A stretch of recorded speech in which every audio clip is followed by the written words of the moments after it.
الله أكبر الله أكبر. Assalamualaikum warahmatullahi wabarakatuh.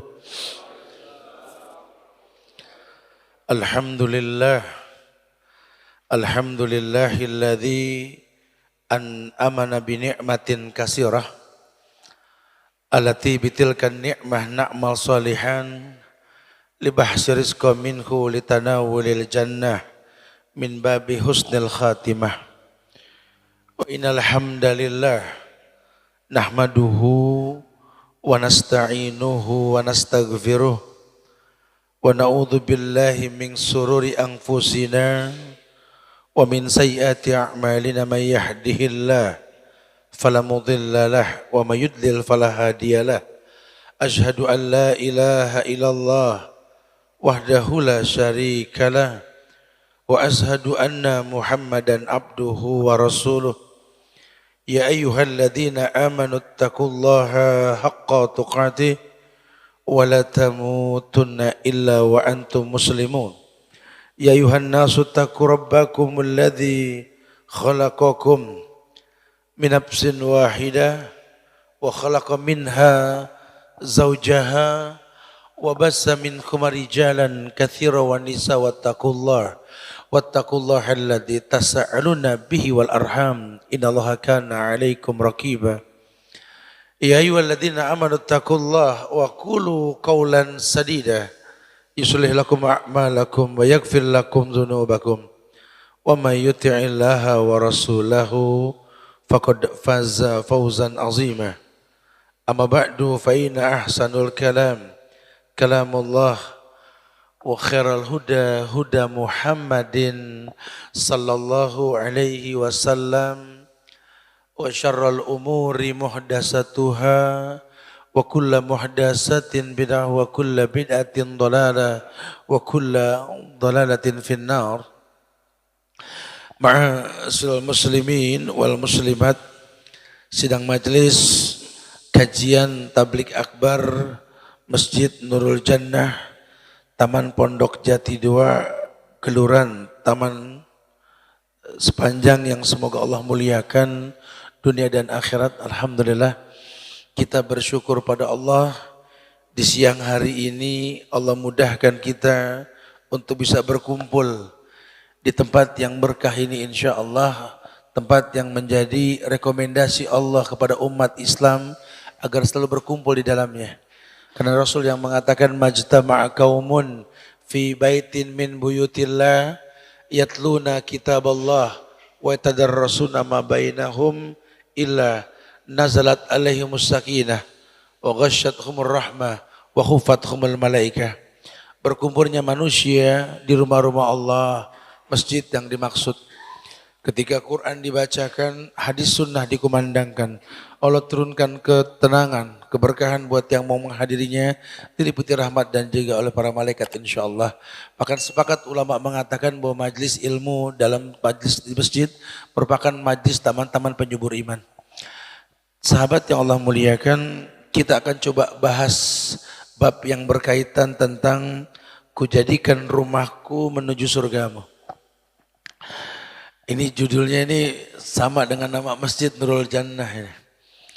Kita terjemahkan letterlek Nurul Jannah itu kan cahaya surga. Kalau bicara cahaya tentu kita tahu penyebab cahayanya itu apa? Ya surganya. Kalau kita tahu kita harus paham surga itu apa. Karena kalau yang namanya surga dalam Islam ini kan mala ainun ra'at wala udhunun sami'at wala hatra ala kulli qalbin basar. Karena yang namanya surga itu kan mata belum lihat, telinga belum mendengar, hati belum bisa menghayalkan. Kalau cuma sekedar mengatakan baiti jannati, rumahku surgaku, siapapun bisa. Mereka mengatakan rumahku bak surga, monggo, home sweet home. Cuma jangan lupa Allah yang mengatakan, bukan bentuk yang Allah jelaskan, tapi surga di dalamnya. La yasma'una fiha lagwan wala ta'siman illa qilan salaman salama. Yang namanya surga itu di dalamnya tidak terdengar kecuali salaman salama. Nuansa keislaman, nuansa yang menawarkan sebuah ketentraman dan ketenangan. Karena yang namanya Islam ini adalah ketundukan dan kepatuhan. Orang bisa tunduk, orang bisa patuh karena nyaman. Alladzina amanu wa lam yalbisu imanahum bizulmin ulaika lahumul amnu wa hum muhtadun. Karena yang namanya tenang ini betul-betul tidak ada talbis, tidak ada kolaborasi antara kebaikan dengan keburukan. Aku ingin menjadikan rumahku ini betul-betul menuju surgamu ya Allah. Tentu alat bantu untuk mencapai surganya Allah. Kita berharap rumah ini bisa mencetak generasi Rabbani. Rumah ini bisa menjadi sesuatu yang memang diinginkan. Bahwa Islam itu kan ku anfusakum wa ahlikum nara. Bisa menjadi penyebab hidayah buat dirimu dan keluargamu. Bagaimana caranya membuat ketenangan? Karena dikatakan tadi walladzina amanu wa lam yalbisu imanahum bizulmin ulaika lahumul amnu wa hum muhtadun. Tenang ini bukan sesuatu yang main-main. Bak hidayah, tenang dan hidayah ini kan kayak buah yang dipetik. Apa yang kau tanam itu yang kau petik. Kalau kau tanam buah mangga, pohon mangga, kau petik mangga lah. Kau tanam jambu, kau petik jambu nantinya. Sekarang kau pengen memetik ketenangan, kau ingin memetik hidayah, ya enggak bisa. Kecuali kamu menanamkan sesuatu yang tidak bercampur dengan yang haram. Alasannya apa? Innallaha thayyib la yaqbalu illa thayyiban. Allah Tuhan kita itu baik, cuma nerima yang baik. Sekarang banyak orang menghayalkan kebaikan kepada Tuhan yang baik dengan cara yang haram, mungkin tidak.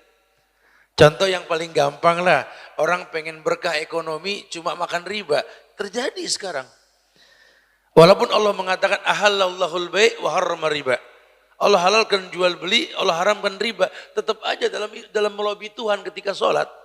Allahu Akbar, isti'anah minta tolong. Cuma ngantongin ATM riba. Banyak di antara kita ini banyak. Pengen tenang, pengen berkah, pengen tentram hidup dengan cara kolaborasi hidup dengan yang riba. Ini kan nggak mungkin. Jadi kalau sama seperti kita nih teman-teman Muslim Baker Indonesia nih, keliling Indonesia banyak menginformasikan.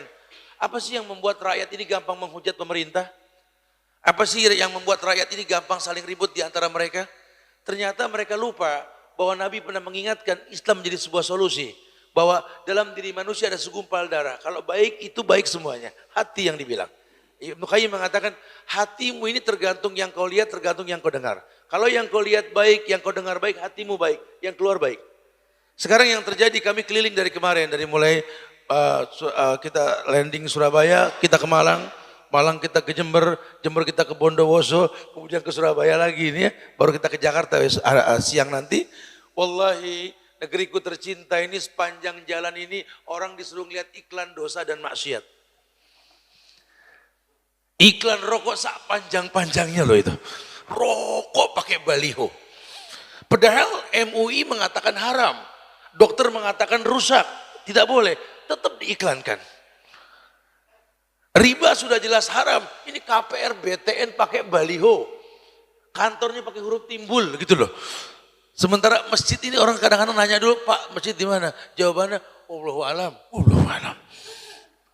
Nyari masjid nggak segampang nyari ATM riba loh gitu loh. Belum lagi ini reklame-reklame yang mempertontonkan aurat. Sehingga rakyat ini melihat yang buruk, mendengar yang buruk, hatinya buruk. Wahai Pak Presiden jangan salahkan mereka kalau bertindak yang tidak baik. Karena tak ada larangan mengharamkan yang tidak baik. Cobalah Bu Gubernur, ayo kompak kita. Gimana caranya Surabaya ini iklannya yang baik-baik gitu loh. Lawang racun kok diiklanin, yang penting bayar pajak. Betul, Masya Allah. Ini kan bahaya sekali. Akhirnya apa? Street justice yang ada karena buruknya hati. Ayo dong kita cari solusi. Mendingan itu baliho-baliho kosong yang belum disewa, dipakai sementara buat nasihatin. Sudahkah Anda sholat? Sudahkah Anda mendoakan pemimpin Anda? Sudahkah Anda saling mengucap salam di antara Anda? Sudahkah mengharamkan yang haram, menghalalkan yang halal? Ajak mereka berbuat baik. Kita minoritas, dan minor dari mana? Kalaupun memang kita minoritas demi Allah, sejak zaman dahulu kala Islam itu minoritas. Kam min fi'atin qalilatin golabat fi'atan katsira biidznillah. Allah rekomendasi dalam Quran, tertulis kelompok kecil mengalahkan kelompok besar izin Allah. Kita tidak bicara kuantitas, kita bicara kualitas.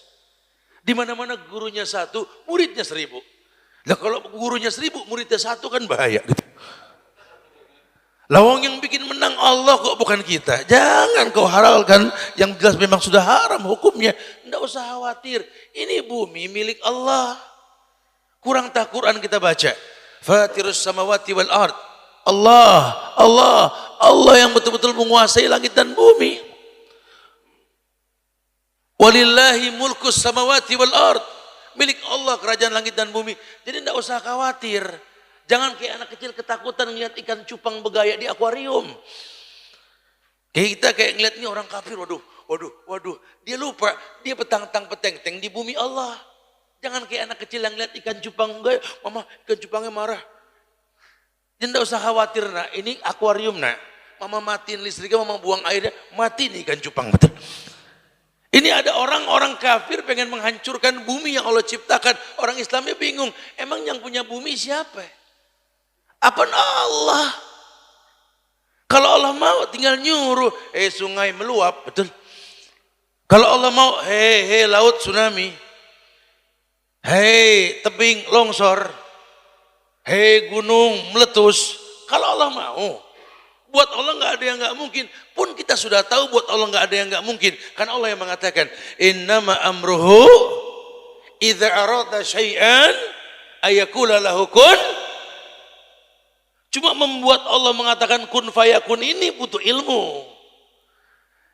Karena toh pada akhirnya apa yang kita minta ini jangan yang kita pengen, yang kita butuh. Kalau kita pengen memang kita butuh generasi bangsa yang mulutnya terjaga, tidak jorok dan kotor mencaci maki pemimpin, tolong cetak generasi robbani melihat yang baik, mendengar yang baik. Hati mereka baik nanti.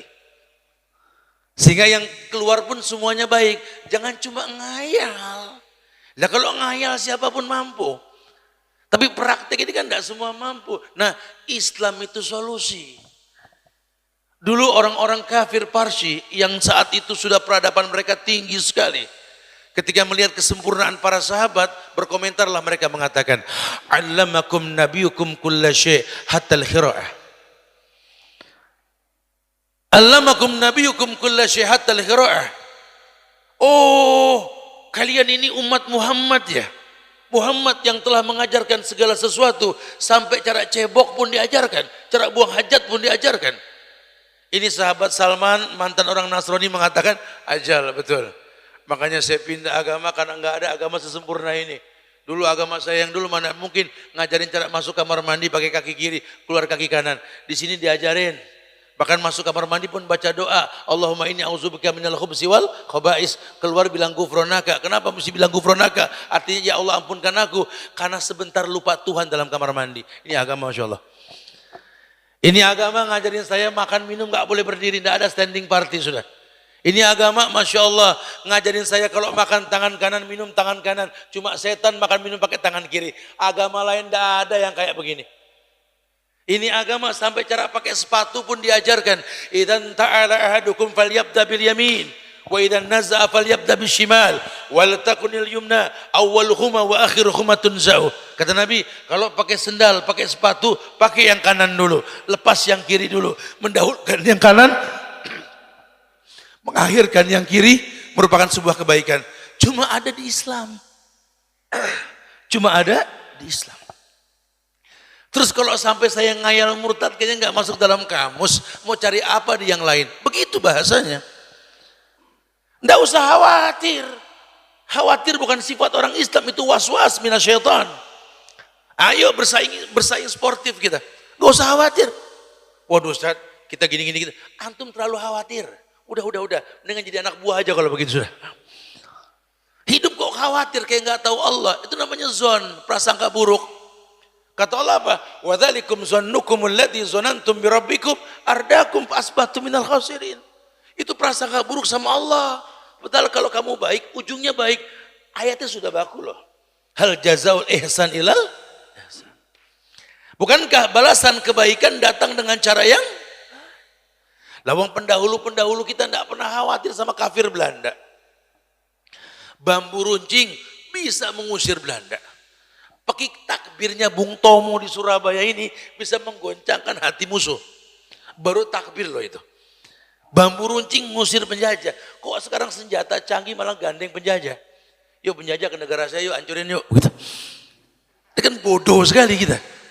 Takut nunggu jadi jenderal dulu buat jadi sejarah. Lupa banyak orang yang nggak jadi jenderal pun jadi sejarah dalam sejarah, betul?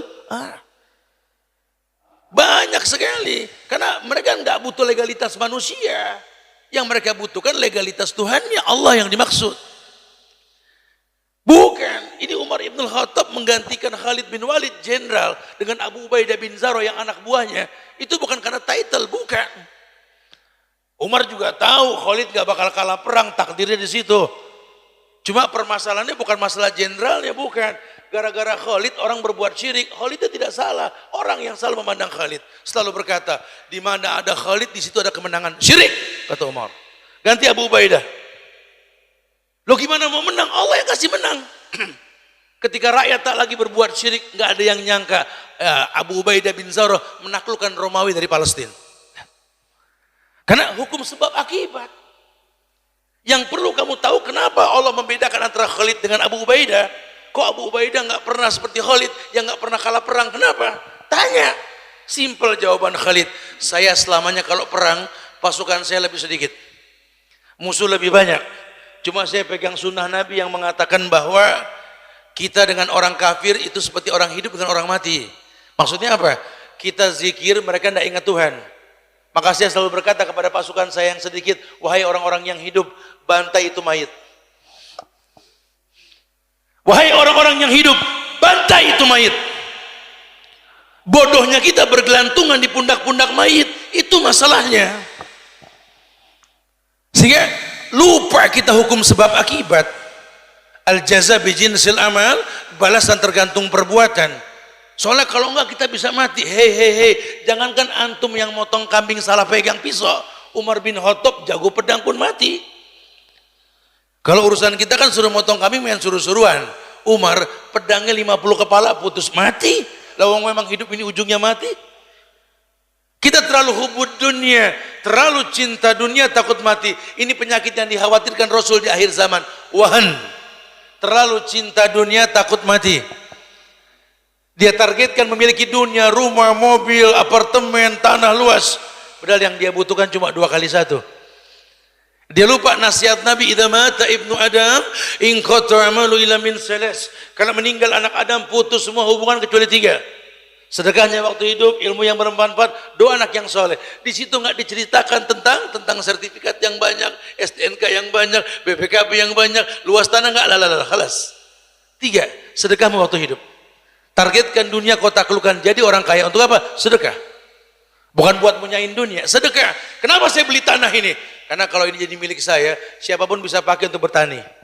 Saya cuma khawatir kalau perumahan yang beli bakal dicor ini. Nggak lagi petani nyangkul kalau di sini. Kalau petani sudah nggak nyangkul, bakal nyangkul tembok orang, betul. Ini potongan sorga ini bumi. Yang kalau dilempar biji numbuh pohon, ini Indonesia, masya Allah. Kit'ah minal jannah. Maka sampai kapanpun syukur nikmat kami, pohonan yang kami tanam pohonan buah, bukan pohonan tanpa buah. Karena ada nikmat suburnya tanah. Ini orang cerdas sekali. Tidak dia rupa, karena sudah mulai banyak berubah fungsi. Tanah yang subur ini dicor. Tidak ada tumbuhan yang berbuah, kecuali pohon kemboja. Udah kayak kuburan tuh komplek, betul? Udah mulai terjadi sekarang sudah mulai ya. Banyak rumah-rumah dijual tanpa tanah, betul? Ya, yang ditawarkan milenial stylenya. Oh, kayaknya kalau tidak punya apartemen tidak gaul hari gini. Masya Allah. Dari dulu hukum asal rumah dibeli ada tanahnya. Karena sujud yang paling baik itu di bumi. Cuma mau bilang apa? Mindset kita sudah dirubah. Negeri yang menonjol dalam bentuk pertanian sekarang menonjol dalam bentuk importirnya. Masya Allah. Wa yadubillah wa na'udzubillah. Sudahlah. Gimana merapikannya, Ustaz? Ada sedikit bocoran ketika disampaikan sebuah riwayat tentang kerusakan yang akan tampak di muka bumi. Kita akan berikan solusi nanti tentang bagaimana cara kita memperhatikan rumah kita. Hal-hal yang bisa mendorong islah rumah yang kita miliki untuk menggapai surganya Allah. Cuma saya berikan dulu kabar tentang penyebab kerusakan itu. Kata Rasul dalam sebuah riwayat yang sahih, idza tabaya'tum bil inah wa akhadtum ajnabal baqar waraditum bizar'i wa taraktumul jihad sallallahu alaikum zullan la yanji'u hatta tarji'u ila dinikum. Nabi ngomong di hadapan para sahabat yang beragam karakter imannya. Ada yang baru masuk Islam, ada yang udah lama, ada yang masih ragu-ragu. Nabi pukul rata lah. Nabi bilang, idza tabayatum bil inah. Inah itu riba yang paling ringan. Riba itu 70 cabang lebih. Yang paling ringan ya bayul inah. Itu paling ringan. Paling ringan bayul inah. Yang dosanya mirip dengan riba. Yang lebih dosa tersebut lebih berat ketimbang zina sama orang tua. Jadi Nabi mengatakan bayul inah, enggak yang berat-berat dulu nih. Bayul inah itu apa ya? Jadi kayak orang beli kredit jual cash gitu loh. Belum lunas kredit udah keliling nih STNK jadi pinjaman gitu. Udah belum selesai ini kredit perumahan, ini sudah keliling ini sertifikat untuk minjem gitu loh. Jadi inah di sini kata Nabi, idza tabayatum bil inah. Kalau kamu sudah melegalkan jual beli dengan riba dan riba yang paling ringan. Sekarang kita sudah riba berat. Ini riba ringan. Riba ringan saja kalau kamu biasa riba ringan, tabayatum bil inah. Ya, kamu masuk sistem riba. Sampai ada masjid minta disumbang pakai rekening riba. Sebodoh-bodohnya masjid ini. Masya Allah. Maaf, saya katakan kenapa? Karena kan perlu investasi uang dulu di bank riba, betul? Nah sekarang kalau masjid naruh uang 30 juta buat modal dasar tabungan, berapa ratus masjid yang ngasih modal orang kafir buat menghancurkan Indonesia? Emang uang di bank konvensional didiemin? Kan diputerin. Kita kasih modal perusak-perusak negeri ini untuk merusak negeri ini. Belum lagi masyarakat yang meletakkan uang di bank konvensional. 83% muslim di Indonesia uangnya ini banyakkan di bank konvensional. Dijanjikan persentase bunga 7-12% setahun, itu pun kalau betul. Akhirnya mereka besar dengan uang kita. Jadi kayak orang nanam pohon mangga, ada benalu, yang dikasih NPK-nya itu benalu biar subur. Manalah mungkin benalu berbuah mangga. Seberapa susah kita yang banyak persentase Islami ini, yuk besarkan bank syariah. Ada orang Islam bilang, sama aja, ini yang rusak. Mereka samakan syariah dengan riba. Masya Allah, pada legalitas ulama untuk mengiyakan syariah tersebut. Saatnya kita pindah. Tabayatum bil inah, kata Nabi. Nanti tabayatum, kamu akan bermuamalah dengan riba.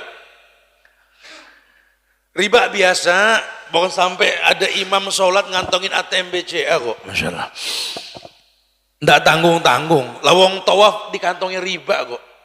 Ini orang umroh ngantongin riba. Ada. Kebayang tidak? Nabi dakwah futuh Mekah hilang riba. Riba yang pertama kumusnahkan ribanya Abbas. Dulu Nabi bilang begitu di Ka'bah. Ketika haji wada. Riba yang pertama kumusnahkan ribanya Abbas. Sekarang orang pada dikantongin riba sambil tawaf. Coba. Tabayatum bilina. Akhadtum ajnabal bakar. Kalian pegang itu buntut sapi. Apa maksudnya buntut sapi, Ustaz? Kan banyak binatang lain. Kok sapi yang disebut? Ya tanya yang punya sapi coba.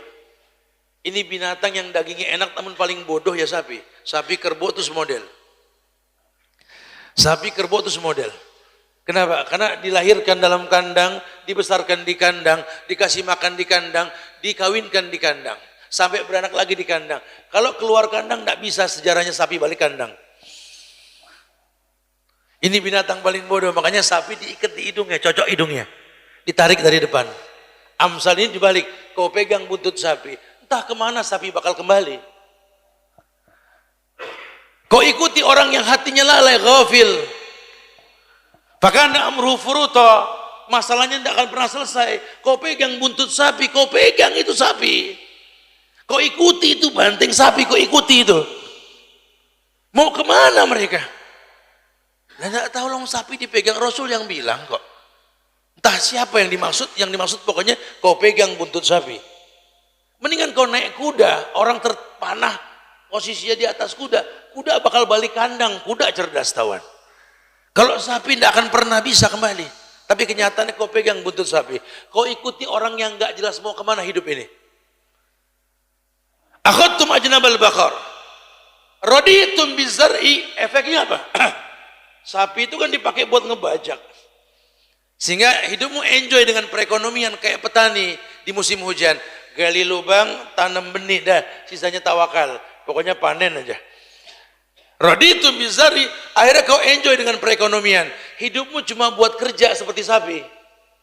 Berangkat pagi ke kantor bareng tukang sayur, pulang malam bareng kampret. Betul tiap hari. Pokoknya kerja. Udah enggak sempat lagi ngaji sudah. Loh kok enggak ke masjid lagi? Aduh, aku sudah sibuk, sekarang sudah kerja. Lah kan dulu waktu belum kerja, Masya Allah. Ini ajan dia loh. Komat dia. Imam juga dia gitu loh. Lawang masjidnya sepi. Lah sekarang dia sudah sibuk. Masya Allah. Tinggal masbuk melulu. Kan orang jadi bingung loh, kamu yang dulu mana? Terangkat masalahmu karena zikirmu. Alladzi anqadha zahrok wa rafa'na laka dzikrok. Kata Allah kan gitu. Ku angkat masalahmu karena zikirmu. Kamu jadi hebat karena agamamu. Sekarang sudah terangkat kamu, kau lupakan Tuhan, itu masalahnya. Kau bukan yang dulu lagi. Kau sudah bukan yang dulu lagi, sudah. Dulu kamu orang yang Masya Allah. Jawaban dia apa? Ya beda dulu, beda sekarang lah. Allah juga paham. Allah juga paham. Allah suruh paham dia gitu loh. Dia suruh paham Allah. Dia lupa diri dia orang. Kau mulia karena ibadahmu, sekarang kau rusak ibadahmu, hilanglah kemuliaan dalam dirimu. Itu yang terjadi. Raditum bizar'i, kamu terlalu enjoy dengan perekonomian. Dulu tiap pagi kau cium tangan ibumu. Setiap pekan kau cium keningnya. Sekarang dia melihat tangannya yang keriput. Mana anak yang pernah mencium tanganku? Sibuk. Mana anak yang pernah mencium keningku? Di mana dia? Ada mata tua menanti kedatanganmu. Kau sudah bukan yang dulu lagi, lihat. Terlalu enjoy dengan dunia. Terlalu enjoy dengan dunia. Kamu lupa, dunia bakal kau tinggalkan. Orang kaya mati, orang miskin mati, orang kuat mati, yang wajib kan mati. Wa'bud rabbaka hatta ya'tiyakal yaqin. Yang penting ibadah sampai datang mati, kan begitu. Raditum bizar'i wa taraktumul jihad. Kamu tinggalkan jihad. Orang kalau sudah orientasinya ekonomi, nggak ada jihad. Karena jihad itu harusnya ekonomi puncaknya. Al jihadu fisabilillah bi amwalikum, ekonomi bicaranya. Cuma kan puncaknya agama kalau mau jihad apa? Dasar agama sudah betul dulu. Pengen jadi pejabat, bagusin agama. Jangan jadi pejabat baru belajar agama, testimoni nantinya. Akhirnya yang enggak orang jenggot dibilang radikal, Nabi yang suruh. Perempuan pakai kerudung, bininya teroris, Quran yang tulis. Sampai bingung, Bu, ya Tat, Ibu pakai kerudung yang panjang dikit, Bu. Kenapa Tat? Allah yang nyuruh. Ibu buka An-Nur ayat 31, buka, Bu. Mana Tat? Nah, itu baca. Wal yadribna bihumurihina ala juyubihina. Artinya apa, Bu? Hendaklah perempuan menggunakan kerudung menutup dada. Tuh kan, Allah yang nyuruh. Iya sih Tat ya, harus panjang. Tapi ini Indonesia Tat, nggak bisa Tat. Oh, Masya Allah. Nah, ini Quran nggak boleh di Indonesia ini Tat. Ini Indonesia Tat. Antum suruh perempuan pakai kerudung panjang, waduh rame urusannya Tat. Apalagi pakai cadar, lebih rusak lagi Tat. Ini Indonesia Tat. Allah nggak ciptain Indonesia ini gitu loh. Padahal Islam rahmatan lil, pojokan alam mana yang nggak bisa Islam masuk? Lawang negeri tauhid, kita punya Pancasila, bangga dengan Pancasila kita. Ketuhanan yang Maha Esa, betul? Yang Esa siapa? Allah. Dulu orang tegas. Ini kalau sila pertama diterapkan dan diulang-ulang, dukun gak kebagian tempat di negeri kita. Karena kurangnya memahami Pancasila, dukun di Natuna pakai keris, betul? Mau bilang apa? Mau lawan musuhku pakai keris. Masya Allah. Aneh sekali. Cuma mau bilang apa Ustaz? Ini yang terjadi. Loh kami sebagai bangsa nggak nerima negeri kami diginiin. Bicara mati sudah kewajiban, mati pasti sudah. Cuma paling nggak mati membela negeri lebih indah ketimbang mengiyakan keburukan merusak negeri. Masya Allah. Harus diingatkan. Raditum bizar'i, taraktumul jihad. Udah nggak ada orientasi jihad, udah nggak ada. Kenapa? Takut mati. Jangan ikut-ikutan, tak ditangkap, ntar mati. Begitu. Dia lupa orang-orang penghuni surga pun pada mati membela yang hak. Kita dibanding Umar ibn Khattab yang nggak ada seujung kuku, dibunuh. Utsman kurang apa bayinya sama sedekah? Itu hartanya masih ada di Madinah. Tuh kalau antum di belakang Movenpick di Madinah itu ya, ada lagi bikin hotelnya Utsman bin Affan. Uangnya masih ada sampai sekarang. Rahimnya orang, tangannya terbuka. Dzunurain, dua manusia punya cahaya nikah dengan anak Rasul. Masya Allah, mati dibunuh. Ali juga sama. Kurang cerdas apa Ali bin Abi Thalib? Dikultuskan sebagai manusia mulia. Betul. Lihat, mati. Para sahabat juga sama. Males ya akhi. Udah, jangan pikirkan bagaimana ending hidup kita, itu urusan Allah. Cuma quality time kita ketika hidup itu yang paling penting. Taraktumul jihad, kalian ninggalin jihad. Jihad yang dimaksud bi amwalikum wa bi anfusikum, dengan harta dan jiwa. Suruh dengan harta, taklukkan dunia, jadi orang kaya. Wajib jadi orang kaya. Bicara kemampuan terserah Allah. Didik anak kita jadi orang kaya. Kenapa? Karena ada puncaknya jihad dengan harta. Jadi orang kaya buat jihad, bukan buat punyain dunia. Kalau sudah kaya, punya segalanya, bisa bebaskan lahan, orang miskin bantu. Punya harta lebih, lihat orang ini marbot-marbot nih yang nggak demen sama kajian-kajian sunnah nih, umrohin. Pak Kiai belum haji, hajiin, gitu loh. Pak Kiai rumahnya rusak, renovasi. Ini masjid nggak nyaman, gimana orang pengen nyaman di masjid, kok nyamanan di bioskop? Ternyata fasilitas bioskop lebih bagus ketimbang masjid. Ayo coba. Kok orang bisa nggak betah di masjid, betahnya di pasar. Pasar lebih enak ketimbang masjid. Banyak tawaran yang menggiurkan. Di masjid tidak ada tawaran. Coba mulai dipikirkan. Bikin orang nyaman. Gimana orang pengen tenang baca Quran di masjid? Iyalah, fasilitasi. Mudahkan orang belajar Quran. Jangan cuma sekedar kaligrafi yang dituliskan. Karena banyak kaligrafi yang dibikin, yang punya masjid pun nggak bisa baca. Betul? Oh, jangan sembarangan saat ini, per meternya mahal saat. Iya, Masya Allah. Ini lebih dari 500.000 semeter saat. Oh, Masya Allah. Ini bacanya apa? Ini wallahu alam, ini wallahu semuanya wallahu alam gitu loh. Ini yang nempel tanggung jawab. Tahu orang baca nggak bisa dosa karena Quran harus gampang dibaca. Ini bahasa-bahasa gampang, ya, supaya kita jangan sampai bingung dengan agama sendiri. Karena hukum asal Quran hudan, petunjuk. Kalau Quran nggak jadi petunjuk, haram hukumnya. Cuma jadi bayangan, tontonan doang. Wa yadubillah wa na'udzubillah. Hati-hati, jangan kayak anak kecil yang bilang, aku maunya beli obatnya nanti kalau lagi umroh. Kenapa? Karena obat di Arab semuanya pakai doa, katanya. Itu bukan doa, nak. Itu bahasa Arab, nak. Kalau beli obat puyeng di Arab didoain, katanya. Itu bukan doa, itu bahasa Arab, nak. Saking awamnya kita sama bahasa Arab sama Quran gitu loh. Ini kan banyak sudah. Lawang banyak betul. Masya Allah. Sayang sekali. Sehingga banyak terkecoh kita. Ada orang nyanyi gamus diamini. Lawang enggak paham. Ini kan sudah bahaya sekali levelnya. Makanya orang dulu menitipkan huruf-huruf Arab itu supaya jangan asing kita. Sekarang dihilangkan sudah huruf Arab dalam bahasa Indonesia kan. Sayang sekali. Akhirnya, tapi alhamdulillah sudah mulai bangkit lagi nih. Raditum bisa wa taraktumul jihad. 4 hal kau lakukan. Tabayatum bil ina, kamu makan riba. Akhadtum ajnam bal bakur, kamu pegang buntut sapi. Ya. Raditum bizari, enjoy dengan kerja doang, ekonomi, tidak ada yang lain. Taraktumul jihad, tinggalkan jihad. 4 kesalahan dia ada nanti. Sallallahu alaikum zullan la yanju wa tatarju ila dinikum. Maka saat itulah Allah akan liputi kalian dengan kegelapan yang tak kunjung selesai. Keributan antar ikhwan cuma masalah mazhab. Padahal mazhab sudah dibukukan. Ribut masalah mazhab. Beda ustadz, beda guru, nggak tegor-tegoran. Innalillah. Beragama dengan Pak Kiai, beragama dengan orang per orang, bukan dengan Quran dan Sunnah. Ta'assub, agama dianggap ormas. Sehingga SOP-nya itu SOP ormas. Dulu Allah yang nyuruh, kalau dikatakan paman syahida minkum syahar falyasumhu. Di Quran dibilang yang menyaksikan bulan puasa suruh ru'yatul hilal. Sekarang kalau kita bilang kita ru'yatul hilal pasti NU begitu. Kalau anak hisab tadi dihitung pasti Muhammadiyah. Padahal yang nyuruh ngitung itu kan Rasul. Wa in gumma alaikum fa'akmilu sa'ban salasin. Kalau ru'yah tidak kelihatan karena mendung, sempurnakan bilangan Sa'ban 30 hari. Nabi yang nyuruh. Cuma di Indonesia dibilangnya ormas. Dia lupa agama itu bukan ormas. Agama inna dina indallahil Islam. Banggalah kita punya Hadratus Syekh Hasyim Asy'ari, bangga sekali. Ulama hebat ini, pengusir Belanda dari Indonesia ini.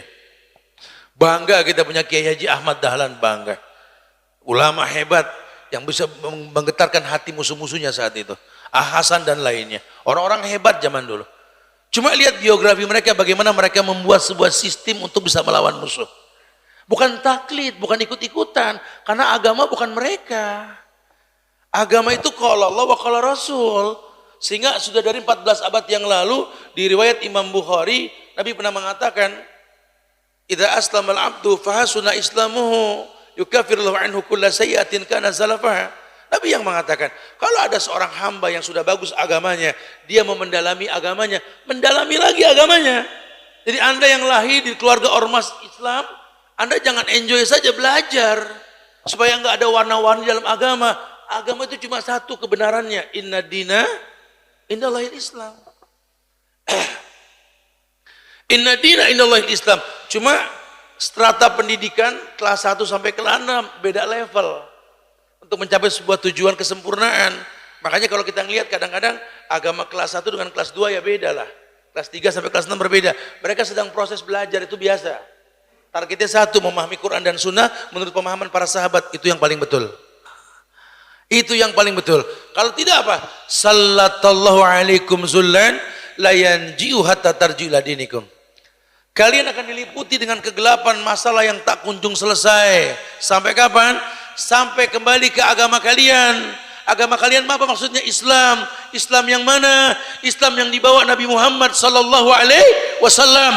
Islam yang 14 abad yang lalu Islam, sampai kiamat pun Islam. Islam tanpa embel-embel, karena yang punya Islam bilang inna dina indallahil, tanpa embel-embel ormas atau kelompok. Ayo dong, masa kita tidak paham Quran? Itu yang susah, Tat. Terlanjur jadi adat dan tradisi, Tat. Susah, Tat. Makanya saya sih tahu, Tat, bukan tidak, Tat. Masalah tadi Ustadz bilang kerudung panjang, Allah yang nyuruh. Cuma kan adat kita nggak begitu, Ustadz. Allah harus paham itu, Ustadz. Masya Allah. Dan laki-laki yang dibilang tipiskan kumis, panjangkan janggut, siapa yang nyuruh? Allah. Dalilnya apa? Al-Hasr ayat 7. Wa ma atakumur rasul fakhuduhu. Apapun yang Rasul perintahkan, lakukan. Beliau perintahkan tidak? Waktu sawarib wafuleha. Tipiskan kumis, biarkan janggut. Tidak digaji, Ustaz. Tidak bisa, Ustaz. Islam memang rahmatan lil alamin. Rahmat untuk alam. Saya takut Indonesia bukan alam ini, Ustaz. Gitu loh. Sehingga rahmat tidak bisa masuk kemari, Tat. Kecuali rahmat yang pakai motor tadi, Tat, gitu loh. Aduh, Pak, begitu Pak kondisinya, Pak. Jangan tenang-tenang saja, Pak. Ini umur kita 2 kali pemilu lagi paling, Pak. Betul. Anak cucu kita ke depan siapa yang mau ngingetin kalau nggak kita pikirkan? Jangankan kita yang nggak jelas statusnya. Nabi Yakub saja mau meninggal, dikumpulkan semua anaknya, dia katakan, "Ma ta'buduna min ba'di?" Dari rumahnya dia katakan, wahai anak-anakku, kalau ayahmu meninggal nanti, ini nabi. Ya kita kan bukan nabi. Harus lebih hati-hati tentunya. Nabi mengatakan, ma ta'buduna min ba'di. Apa nak yang kalian sembah nanti kalau ayahmu meninggal nanti, nak? Sementara dia seorang nabi yang doanya mustajab. Lihatlah Ibrahim alaihissalam, Imamul Hunafa, Imamul Anbiya. Dia mengatakan kepada Allah, mengangkat tangannya ke langit, habis ngancurin patung. Wajnubni wa baniya na'budal asnam. Kerjaannya ngancurin patung.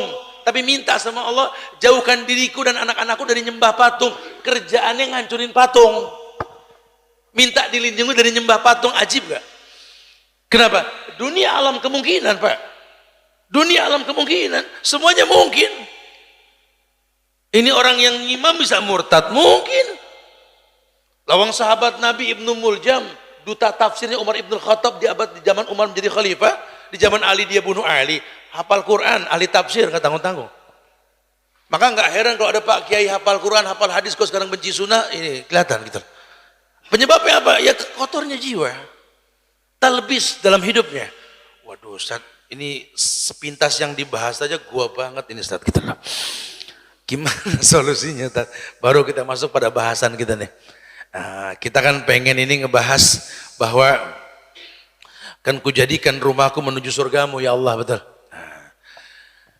Walaupun pepatahnya itu mengatakan rumahku surgaku, tapi judul ini kujadikan rumahku menuju surgamu.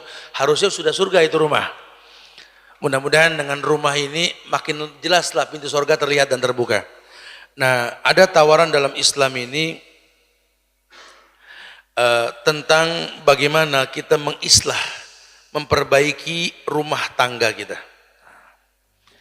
Ya. Tawaran yang pertama ketika dijelaskan apa yang mendorong kita untuk mengislah rumah kita agar bisa menuju surganya Allah. Dijelaskan yang pertama, kita harus punya alasan. Karena agama ini agama hujjah, agama dalil, bukan ikut-ikutan. Apa sih yang membuat kamu semangat banget kajian di Masjid Nurul Jannah tentang menjadikan rumah menuju surga itu apa sih? Harus punya alasan dong. Panitia jangan jadi hiporia saja, cuma ngundang bikin kajian. Targetnya apa? Alasannya apa?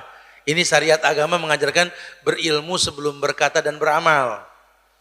Karena kan kita berharap sekali mudah-mudahan di tempat ini nggak seperti yang dikeluhkan sama takmir tadi, sepi masjidnya ini. Kita nggak pengen setelah ini ramenya bukan karena kajian, tapi mengembalikan fungsi masjid. La masjidun usisa ala taqwa min awwali yaumin. Masjid itu sejak awal berdiri karena ketakwaan kepada Allah. Karena ketakwaan kepada Allah. Berharap orang yang masuk masjid itu jadi bertakwa. Kalau dia sudah bertakwa, Allah yang mengatakan, "Wa may yattaqillah yaj'al lahu makhrajan wa yarzuqhu min haitsu la yahtasib." Barang siapa bertakwa kepada Allah, Allah berikan solusi. Allah berikan solusi. Ya, ini jalan keluar. Dengan adanya solusi tersebut, masalah itu enggak terlalu berat. Sekarang kondisinya masalah tumpang tindih tanpa jawaban karena orang enggak bertakwa. Tadi dipaksa ngelihat yang buruk, mendengar yang buruk, hatinya buruk, yang keluar buruk. Nyaris bangsa ini enggak bertakwa lagi. Makanya solusinya enggak ada. Susah sekali nyari solusi. Iya, karena kita bukan orang yang bertakwa. Akhirnya musuh-musuh Islam yang masuk. Sampai kita lupa ada ayat yang mengatakan walan tardu ankal yahuda walan nasara hatta tattabi'a millatahum. Ini Allah yang bilang, Yahudi, Nasrani enggak rela sampai kalian ikut mereka. Allah yang ngomong. Kita lupakan ini. Bahkan kita pengen menghalalkan ucapan selamat buat mereka, betul? Padahal jelas ayatnya mengatakan mereka kan enggak ridho sampai kita ikuti mereka. Lihat, Nasrani dengan fashionnya, Yahudi dengan perbankannya. Mau nggak mau orang Islam sekarang ikutin fashion. Sampai busana muslimahnya saja yang ngedesain non muslim. Akhirnya fungsi pakaian untuk dilihat, bukan untuk menolak pandangan. Kalau dulu hijab menolak pandangan, bukan memancing pandangan. Sekarang stylenya muslimah memancing pandangan, bukan menolak pandangan. Laki-lakinya semua sekarang menghalalkan yang diharamkan. Mereka melegalkan riba. Bahkan ada orang Islam mengatakan, Ustaz, antum nggak bisa ngomong seenak itu, Ustaz. Antum bukan pengusaha, Ustaz. Nggak bisa, Ustaz. Hari gini kita nggak makan riba, nggak sukses, Ustaz. Masya Allah. Makanya saya bikin gebrakan tajir kemarin di acara 19 Januari di Masjid Agung Al-Azhar itu. Dan insya Allah kita akan bikin ini per kota nanti. Kita akan adakan daurah pengusaha-pengusaha muda yang syar'i. Alhamdulillah yang resign nggak usah bingung. Ini Indonesia, negeri yang paling gampang mendapatkan rezeki insya Allah. Kenapa? Karena mudah sekali. Ini negeri nanam singkong kebalik aja numbuh loh. Saking suburnya gitu loh. Ini negeri Masya Allah ini negeri. Cuma kita diberikan sinyal oleh ulama-ulama dulu, jangan seperti ayam yang mati di lumbung. Ayam makan beras kok mati di gudang beras. Kasusnya begitu. Ini ada yang salah kalau begini. Ya udah nggak usah khawatir, ada solusinya. Ada solusinya. Tidak usah khawatir. Karena Allah akan tawarkan. Caranya bagaimana? Bertakwa. Baguskan agama. Lihat tekniknya dakwah para sahabat. Sebelum ngomong hilap di antara mereka tentang masalah fikih, baguskan syahadat, baguskan sholat, baguskan perekonomian, sedekah. Baru kita bicara fikih, bicara hukum dan lain sebagainya. Ada ikatan dulu dengan Allah. Orang belum diikat sama Tuhan dengan akidah, sudah ditawarkan perbedaan, yang ada keributan, yang ada kehancuran. Nah, punya alasan. Alasan ingin mengislah rumah ini yang pertama, yakni menjaga diri dan keluarga dari api neraka. Surat At-Tahrim ayat 6 ketika Allah berfirman, Ya ayyuhalladzina amanu ku anfusakum wa ahlikum nara. Uquduhan nasu wal hijarah. 'Alaiha malaikatun ghilazun shidadun la ya'sunallaha ma amarahum wa yaf'aluna ma yu'marun. At-tahrim ini sering disampaikan di beberapa kajian para ustadz ini untuk manusia tahu bahwa perintah pertama untuk mendakwahkan agama kepada diri. Ku angfus, bawah aja Pak, kepenuhan Pak. Ku angfusakum wa ahlikum nar. Jaga dirimu dan keluargamu dari api neraka. Ku angfusakum wa ahlikum nar. Ada perintah yang menginspirasi kita untuk mengislah keluarga kita. Perintah yang Allah perintahkan. Jadi bukan bid'ah mendidik keluarga itu. Karena Allah yang perintahkan. Sejak 14 abad yang lalu turun At-Tahrim ayat 6 ini. Muhammad sampaikan, ku anfusakum wa ahlikum nara. Kalau nanti agama sampai sama kamu, tolong pakai itu agama buat dirimu dan keluargamu dulu. Jangan kayak anak kecil yang lihat sesuatu yang baru pengen cerita langsung ke orang. Jangan. Anda baru dengar syariat kan, udah pakai dulu. Karena kasusnya kalau nggak diikutin ini cara, ribut.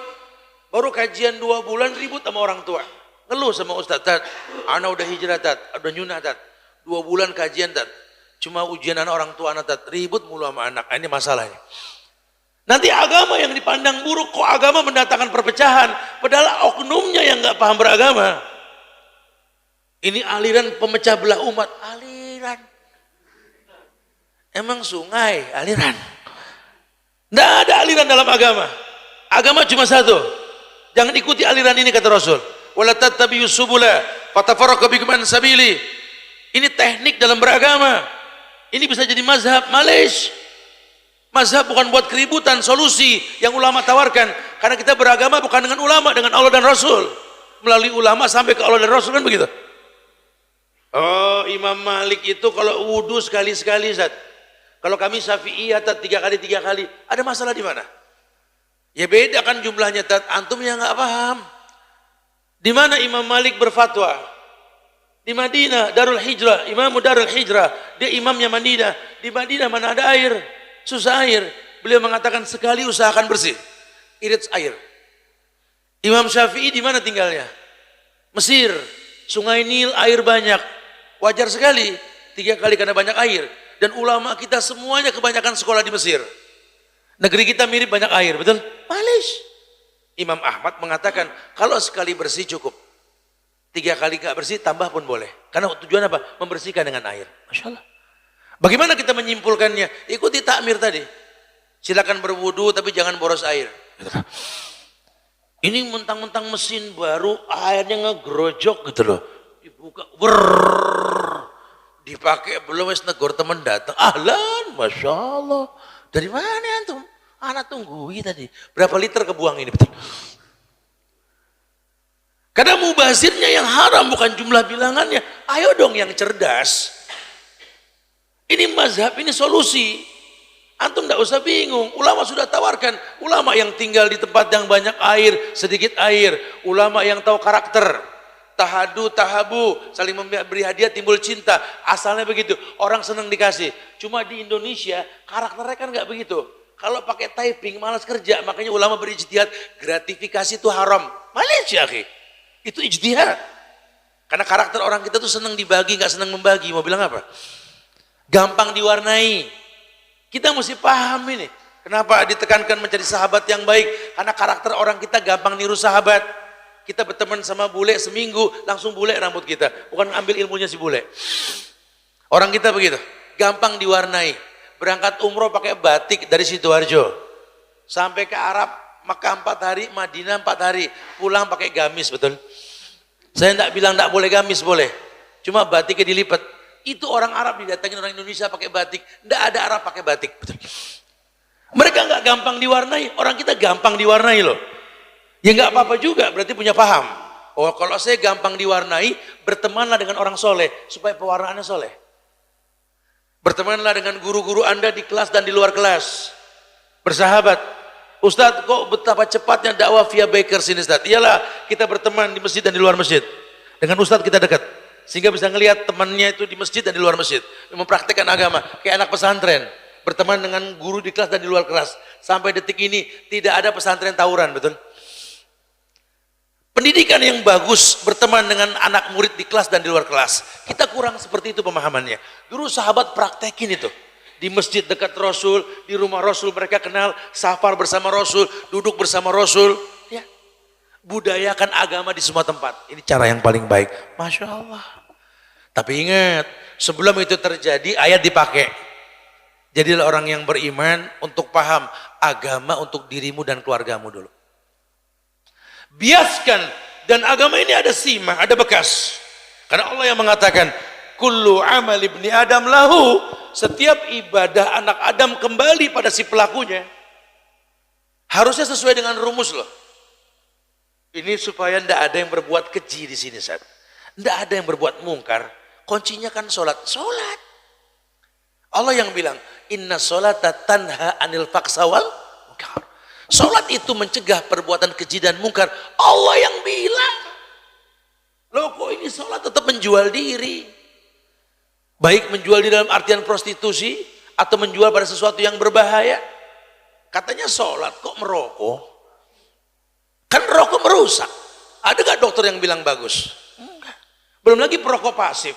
Katanya sayang sama anak, sayang sama keluarga. Kau berikan penyakit buat dia. Masya Allah. Katanya sholat, tetap berbuat maksiat. Kok sholat korupsi? Kok sholat jual negeri? Kok sholat ngambil hak rakyat? Katanya sholat. Khawatirnya yang nggak sholat mandangnya tuh buruk sholat. Yang sholat aja begitu. Mendingan saya dah. Lihat. Kadang tingkah laku kita ini mendatangkan keburukan. Ini yang terjadi. Baik menurut kita, nggak baik menurut orang. Makanya yang paling baik, ku anfusakum wa ahlikum nar. Jaga dirimu dan keluargamu dari api neraka. Kalau agama nggak memiliki bekas, kerugian yang kita miliki, wa yadubillah wa na'udzubillah, masya Allah. Akhirnya lupa kita sedang bikin tontonan yang menuntun, tapi tuntunan yang menonton itu yang terjadi. Kita pertontonkan sesuatu yang buruk. Ini mau bilang apa? Orang nggak dibikin nyaman. Saya suka kritik masalah panitia saja, padahal ini alhamdulillah bagus banget panitia sini. Persiapan semua matang. Kadang-kadang kajian ustadz itu nggak seenak konser musik gitu loh. Konser musik itu ada gladi resik, gladi kotor, gladi bersihnya itu lengkap sekali. Sepekan sebelum panggungnya itu dipakai, diperiksa total. Kajian enggak. Kadang-kadang mulai kajian, ngok. Ada perapian ini yang warawiri, yang lewat ini, Masya Allah. Ini 18 negara live loh Pak. Kajian Al-Azhar Channel, sehingga Masjid Nurul Jannah ini masuk ke 18 negara langsung. Enggak main-main. Kita pengen Islam yang ada di Nurul Jannah sekarang, Islam yang ada di semua antero kehidupan. Supaya mereka tahu Islam tidak ada perubahan. Karena yang ditawarkan apa? Qala Allah, wa qala Rasul, wa qala sahabat. Sudah masuk lebih dari 100 instansi di Jakarta dan luar. Mereka menyaksikan sudah. Kita bisa satu visi dan misi. Berharap apa? Agama mewarnai. Cuma kadang-kadang kita nggak ada istiadat, nggak ada persiapan. Lupa kita sedang bikin tuntunan yang ditonton. Jadi kayak orang tua nggak sadar kalau anaknya nyontoh. Anakmu balita loh, nggak bisa ngomong, taunya cuma ngelihat dan mendengar.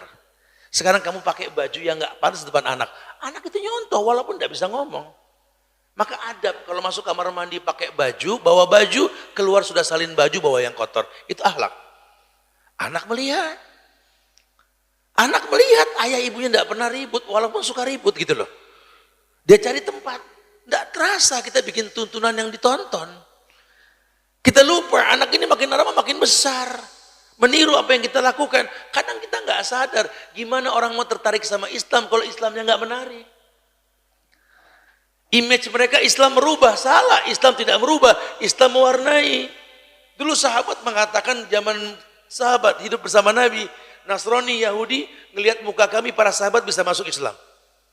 Baru ngelihat gaya sahabat ini Yahudi Nasrani ini bisa masuk Islam. Lihatlah Mus'ab bin Umair, pemuda yang dikirim sama Nabi sebelum hijrah ke Madinah. Belum lagi dia bicara, petinggi Yahudi, petinggi orang-orang kafir tertarik dengan gayanya. Apa kata Sa'ad bin Mu'az sebelum masuk Islam melihat sahabat Mus'ab bin Umair? Lam arahu ka'annahu min rijalil jannah. Waduh, ini sih penghuni surga, yakin bener, belum ngomong loh. Karena good looking, stylenya yang fashionable dan lain-lain, iya itu dipentingkan sekali, bukan main-main. Sekarang alhamdulillah sudah mulai diterapkan beberapa teknik untuk membuat menarik, ya, kemasan yang tak melanggar syariat. Karena Islam tawarkan seperti itu. Itu inti yang pertama. Jaga diri dan keluarga. Makanya di rumah itu tempat yang paling layak mencontohkan kebaikan. Ya, banyak sholat di rumah Pak, tapi yang wajib di masjid. Sampai anak tanya, Papa sholat di rumah, tapi kalau azan di masjid, kenapa Pak? Ya karena memang Nabi yang nyuruh nak, sebaik-baik sholat seseorang di rumah kecuali yang wajib di masjid. Jelaskan. Papa kan laki-laki sholatnya di masjid, laki-laki soleh. Mama soleha, sholat di rumah. Jadi kalau Papa sholat di rumah, Papa ini lelaki soleha, gitu loh. Ya terserah Pak, kalau mau soleha di rumah aja terus gitu ya. Karena lelaki soleh, sholatnya di masjid. Malis fadal. Ya silakan yang mau soleha. Ya. Baiklah bapak-bapak soleha gitu kan. Karena lelaki soleh di masjid. Afdalu sholatil mar'i fi baiti ilal maktubah. Sebaik-baik sholat seseorang itu di rumah kecuali yang wajib di masjid. Ya Allah bersyukur banget tinggal di perumahan yang seperti ini kita. Dekat dengan masjid, antum sholat sunnah di rumah, pahalanya pahala sholat wajib di masjid loh. Masya Allah. Kemudian melaksanakan sholat masjid di masjid yang wajib, jalan dari rumah ke masjid dalam kondisi wudhu, itu langkah-langkah kita menghapuskan dosa. Bersyukur banget, makanya kalau dengar masjid sepi, waduh, sayang betul. Orang pengen ke masjid jauh-jauh. Ada nggak syar'i, ada kuburannya, ada pertentangan, keributan, ini enggak. Masya Allah. Betul-betul nurul jannah ini. Ini cahaya surga ini. Tinggal memberikan hujah atau dalil. Apa yang membuat jadi nurul jannah ini dibahas? Surga itu tidak ada keributan. Iya. Nah kalau nurul jannah isinya keributan bukan jannah namanya. Rumahku surgaku isinya piring terbang. Ya nggak bisa. Rumahku surgaku bidadari cemerut berhari-hari gitu loh. Rumahku surgaku ribut. Ini bukan surga. Janganlah kau bawa surga. Kau telah merusak surga kalau seperti itu. Surga itu la yasma'una fiha lagwan wala ta'siman illa qilan salaman salama. Surga itu enggak terdengar kecuali kebaikan. Ini kamu menghayalkan kebaikan dengan cara keributan yang enggak bisa. Lihat orang dulu rata-rata rumahnya ada pendopo di depannya. Tanya kenapa? Itu sejarah di Indonesia itu. Buat apa itu pendopo? Tanya sama ahli bednya itu. Tanya sama ahli sejarahnya. Orang dulu pengen semua selesai di pendopo. Masuk ke rumah, masuk surga. Seperti itu kondisinya. Antara rumahku dengan mimbarku itu taman surga kata Rasul. Dia mendoakan penghuni rumahnya. Dia mendoakan umatnya di depan rumahnya itu. Masuk ke rumah surga sudah. Sampai Nabi nggak mengetuk pintu kalau tahu istrinya sudah nggak menjawab 3 kali. Karena tahu surga tidak ada keributan di dalamnya. Aisyah marah melihat Saudah bawa sop ke rumahnya.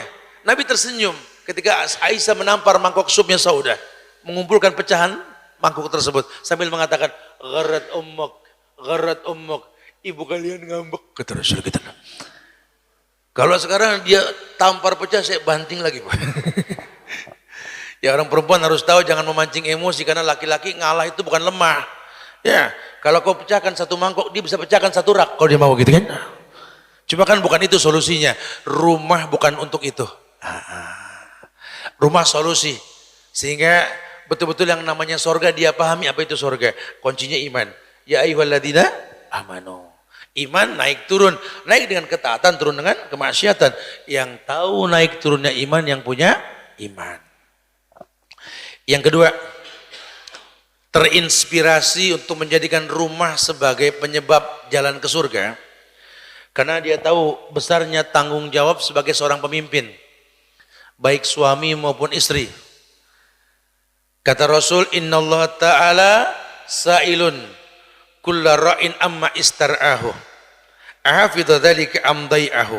Hatta yus'ala rajulu an ahli baitih. Kata Rasul, innallaha ta'ala sa'il.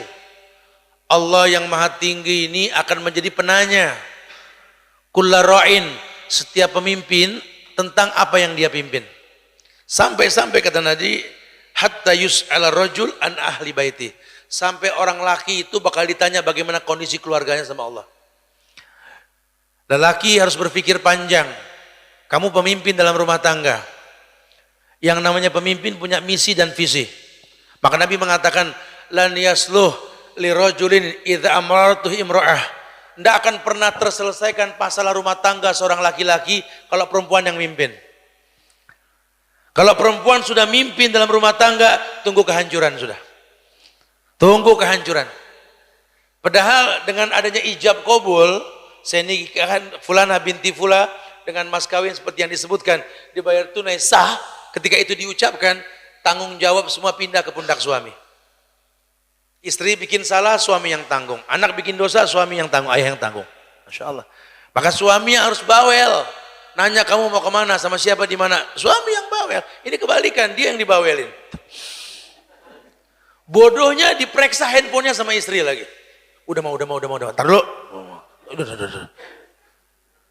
Istri nemuin 100 dosa suami di handphone, gak nanggung dosa. Suami menemukan satu masalah di handphone istri, suami yang tanggung dosa. Kok Anda yang diperiksa? Aneh sekali. Bagaimana mau punya ulama? Ulama ndak ada yang ayahnya takut sama istri. Ini maaf bu, nggak digonggongin ini bu ya. Cuma mesti diluruskan ini. Umar Ibn Khattab diam, istrinya ngomel. Bukan takut, memberikan kesempatan. Kenapa? Karena perempuan memang suka ngomel. Ya tidak apa-apa sudah. Tidak ada masalah. Memang karakter perempuan, karena dalam ilmu anatomi juga dikatakan bahwa yang namanya laki-laki itu dalam satu hari cuma mampu mencetak maksimal 20.000 kata, maksimal 20.000 kata. Perempuan minimal 20.000 kata, gitu loh. Sehingga kita kalau kerja dari pagi sampai sore, kayak saya ini tukang ngomong di mana-mana, hampir rumah tidak bisa ngomong saya. Kalau sudah mulai di WhatsApp, kamu gini, saya jawab, oke, gitu doang udah. Kamu pulang kapan? Kamu gini, toyib, gitu doang sudah. Mau nerima syukur enggak ya udah gitu loh. Karena itulah kita, enggak banyak bicara di handphone. Laki-laki enggak sosialita, betul. Ini laki sosialita main WhatsApp dulu, astagfirullahaladzim. Ribut via WA, laki-laki LGBT ini betul. Heran. Seringan lihat handphone, seringan lihat muka istri dan anak-anaknya, subhanallah. Jangan sudah. Ya udah mau bilang apa? Makanya laki-laki kalau bawa mobil, ya diajak ngomong agak kesel. Iya sudah lagi bawa mobil sudah. Gitu. Kalau perempuan, waduh, sambil nyeplok telur bisa ngomel. Kamu itu gitu. Jadi siapkan maklum ya, siapkan maklum. Tapi tetap besar tanggung jawab laki-laki. Makanya laki-laki harus tahu kata Nabi. Yang paling baik di antara kalian itu khiyarukum linisaikum. Yang paling baik sama perempuan-perempuan kalian. Siapa perempuan-perempuan tersebut? Ibumu, saudara perempuanmu, adik kakaknya. Orang yang begini punya bakat mendidik istri dengan baik. Tapi suamimu sebaik apapun kalau tidak akur sama mamahnya, tidak akur sama saudara perempuannya, tidak baik dia. Ini kacang kebuang lanjaran ini. Baru dapat istri cantik sedikit, orang tua dilupain yang begini. Mau ngasih orang tua ngumpet-ngumpet, takut istrinya ngomel. Heran saya nggak habis pikir ini. Terang-terangan hitung duit, buat apa tuh Pak? Buat ibu. Buat apa Pak? Buat saudara perempuan. Ini buat kamu. Keras, terang-terangan. Ini buat apa Pak? Wis lah. Jadi ribut nanti. Pokoknya kamu gitu. Terang-terangan gitu loh. Kalau pengen punya anak ulama ya begitu. Beli ini mangga. Yang ada merek-merek gitu, ada stiker yang bagus-bagus itu.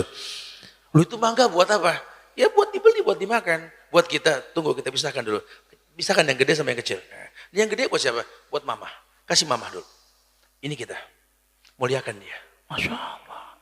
Kalau perlu kau yang kupaskan mangga buat dia. Masya Allah. Kita tidak butuh bilangan, kita butuh ridho dia. Ajarkan seperti itu. Kalau sudah ngasih nafkah nih bulanan.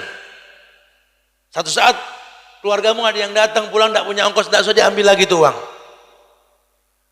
Terus gimana? Mesti kan nyebrang jalan, minjem sama warung di depan sana. Supaya keluargamu nggak rusak di hari yang akan datang. Karena kalau mama aku pakai dulu, yang kemarin nafkah aku pakai dulu. Usia tidak ada ongkos pulang ini. Besok akan terjadi benih-benih keributan dalam rumah tangga. Dia datang lagi, saudaramu datang lagi, ini masalah. Siapa lagi sih mah? Yang kemarin. Yang datang bawa mangga, pulang minjem gitu.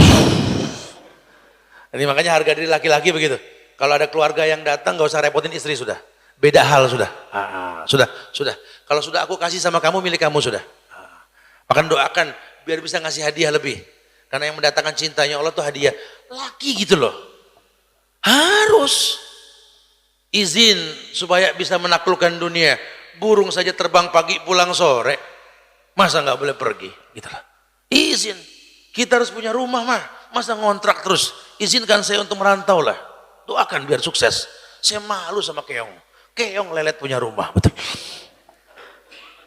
Kita lincah kok ngontrak mulu gitu.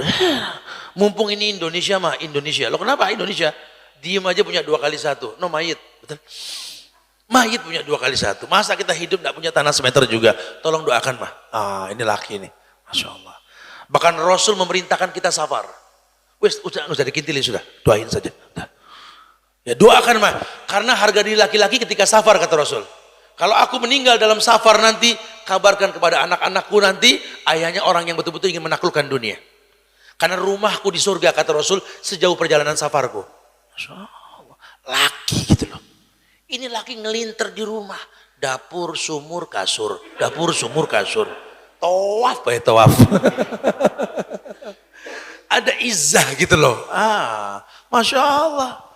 Besar tanggung jawab. Dia bakal ditanya. Dia bakal ditanya. Maaf kalau aku bawel nih. Karena yang ditanya sama Allah aku nanti. Aku bawa kamu ke surga bersama anak-anak. Nanti di pintu surga bakal ditanya sama malaikat. Tentang jumlah keluarga, apa kelebihan, apa kekurangan. Bakal ditanya semuanya nanti. Lah kok aku gak bisa jawab gimana? Sudah. Tolong apa yang kuperintahkan gak melanggar syariat ikutin. Tapi kalau yang kusampaikan melanggar syariat jangan patuhin. Mulailah berikan alasan cinta dan benci sama aku karena Allah. Kalau aku salah ingatin. Kamu pakaian untukku. Aku betul jangan ditentang. Sudah. Dan tolong kalau nggak suka sama aku ngomong, jangan berkoalisi sama anak. Itulah. Ini kan zamannya koalisi Pak. Ya. Lawang bapak tempatnya salah, anak langsung aku baru tahu siapa papa mah. Masya Allah. Kata mamanya, baru paham kan? Mama 15 tahun sama dia. Kamu baru paham, bayang tuh pengorbanan mama tuh. Terus apa solusinya mah? Kita koalisi. Ini yang bahaya ini. Harusnya kan ya udah, papa kamu itu orang baik. Kenapa? Karena doa mama Allah ijabah dengan dia. Kalaupun dia punya kekurangan, dia orang yang capek sayang. Dia lelah berteman dengan debu dan matahari, bersahabat dengan hujan, lelah dia nak. Maklumi dia. Mudah-mudahan kamu akan jadi bagian kesempurnaan dia nanti insya Allah. Itu yang paling baik. Bukan diajak koalisi. Mama juga sudah gak kuat sebenarnya nak. Ya Allah. Terus gimana mah? Gini aja, tunggu dia datang, ya, kita lewat pintu samping kita keluar. Kita demo. Turunkan papa, ganti papa gitu. Kacau ini urusannya. Bukan itu. Islam bukan itu. Bukan, ini bahtera ini, rumah tangga ini bahtera. Yang berlayar mengarungi samudra kehidupan.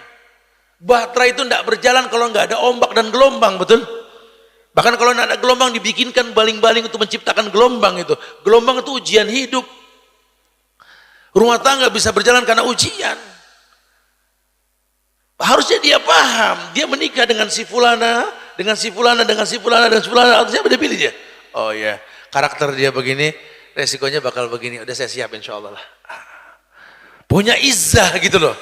Tahu sekali mau kemana ini. Makanya ditawarkan cuma 2. Tazawwadul wadud al-walud. Kamu laki-laki menikah dengan perempuan yang penuh rahmat, penuh maklum. Perempuan yang menyiapkan maklum buat kamu. Cari yang seperti itu. Yang suka dengan anak, Allah akan titipkan anak. Cari yang namanya madrasah. Kamu keluar, pulang ke rumah, hafalan anak nambah. Bukan mainan anak yang nambah gitu loh. Ini kan banyak kita punya istri ini, kita izin keluar untuk safar, dia juga safar gitu loh. Kita pulang bukan hafalan Quran nambah, mainan anak nambah. Masya Allah. Udah gitu mainan yang nggak jelas semua, nggak jelas. Anak kita dididik dengan cara yang nggak jelas, barang mubazir semua yang dibeli. Pakai ancur, lihat pendaringan bolong ini. Nggak jelas, lawang anak dididik berteman sama siluman. Nggak dikenalkan sahabat. Saya lagi bilang, banyak ibu-ibu sekarang yang anak-anak dididik, innalillah. Dipakein baju kampret, betul. Siluman kampret tuh Batman, betul. Siluman kawan-kawan gonggo itu Spiderman itu. Anak dididik yang seperti ini, Masya Allah. Nggak dididik tambah hafalan Quran. Lawang yang diijabah doa, kalau kita meninggal nanti kan doa anak yang soleh, bukan doa anak yang mirip Batman, betul? Masya Allah.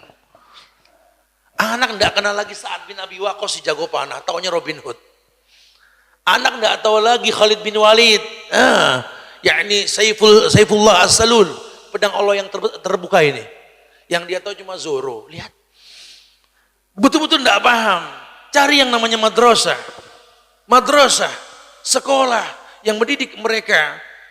Tahu makin hari makin tahu bahwa anak ayahnya ini makin lemah, bukan makin kuat. Anak yang menyiapkan maklum buat orang tuanya, harusnya begitu. Laki-laki dilihat dari apa? Khiarnya, yang lemah lembut. Iya, Masya Allah. Jadi karena tanggung jawab, dia islah rumahnya. Kemudian yang ketiga, rumah itu adalah tempat menjaga diri dan keselamatan dari berbagai kejahatan.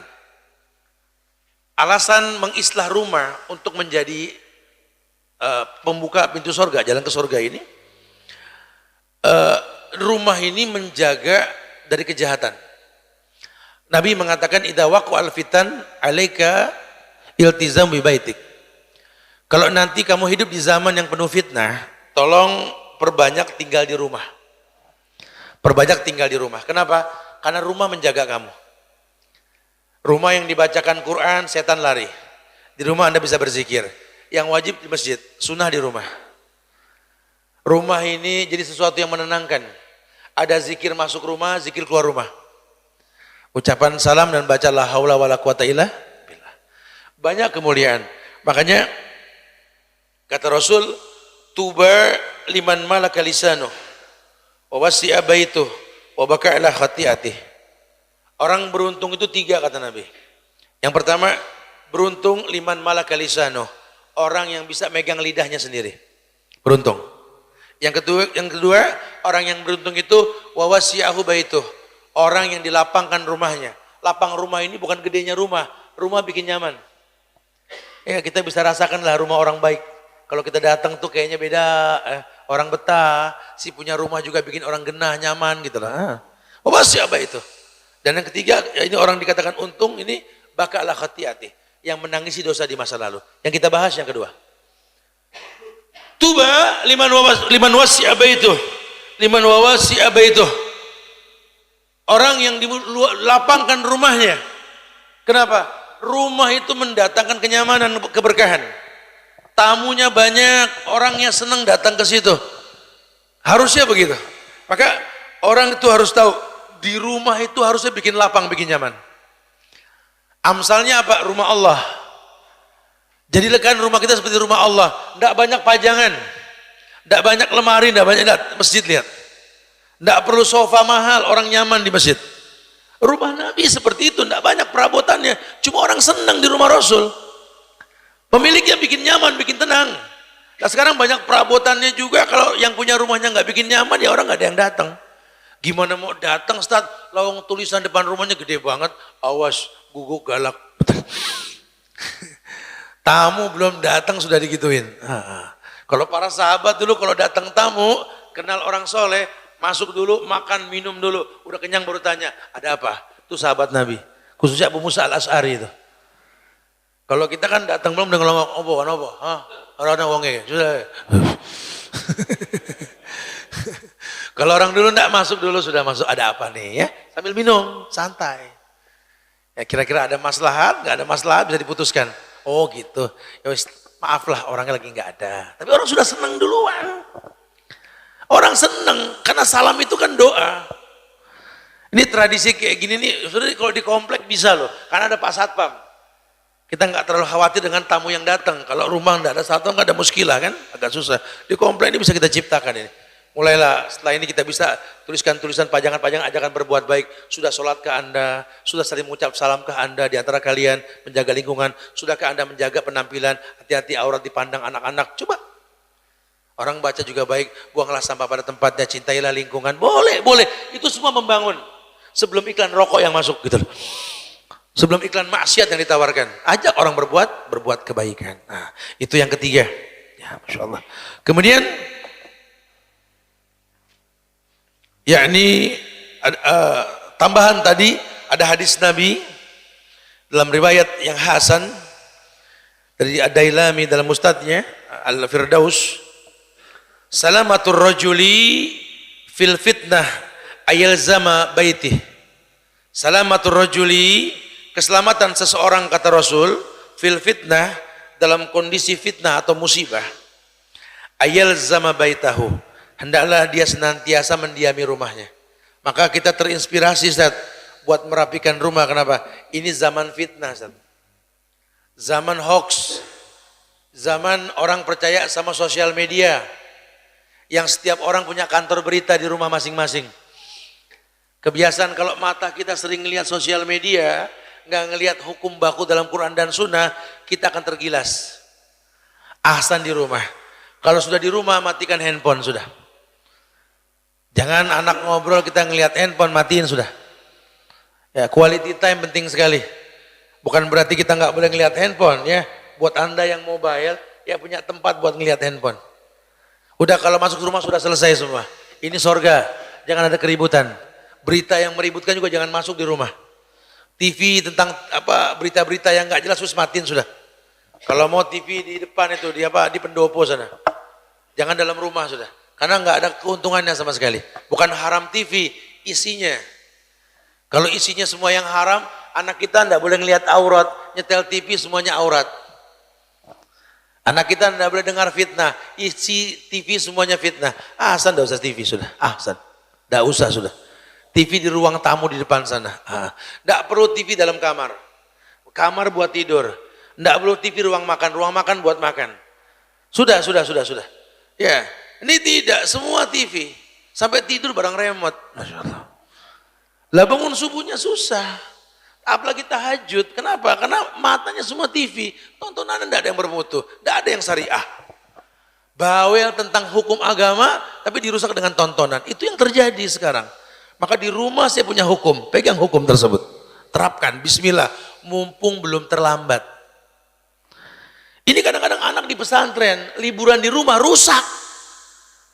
Karena rumahnya yang merusak pesantren. Kesian guru-guru pesantren, tiap selesai liburan, anak dari nol lagi semua. Kita nganggap ini rumah pesantren bengkelnya anak, rumah perusak anak. Sayang sekali, banyak kita nggak paham. Padahal kalau ditanya sama Allah nanti, bukan guru pesantren yang ditanya, bapaknya yang bakal ditanya. Setinggi apapun sekolah anak ini, yang ditanya orang tuanya bukan gurunya. Masya Allah. Kita suka lupa itu. Yang keempat, apa yang memotivasi kita pengen mengislah rumah kita, Ustaz? Karena sesungguhnya, kalau boleh jujur, sebagian besar manusia ini menggunakan waktu di dalam rumah lebih banyak. Kesempatan.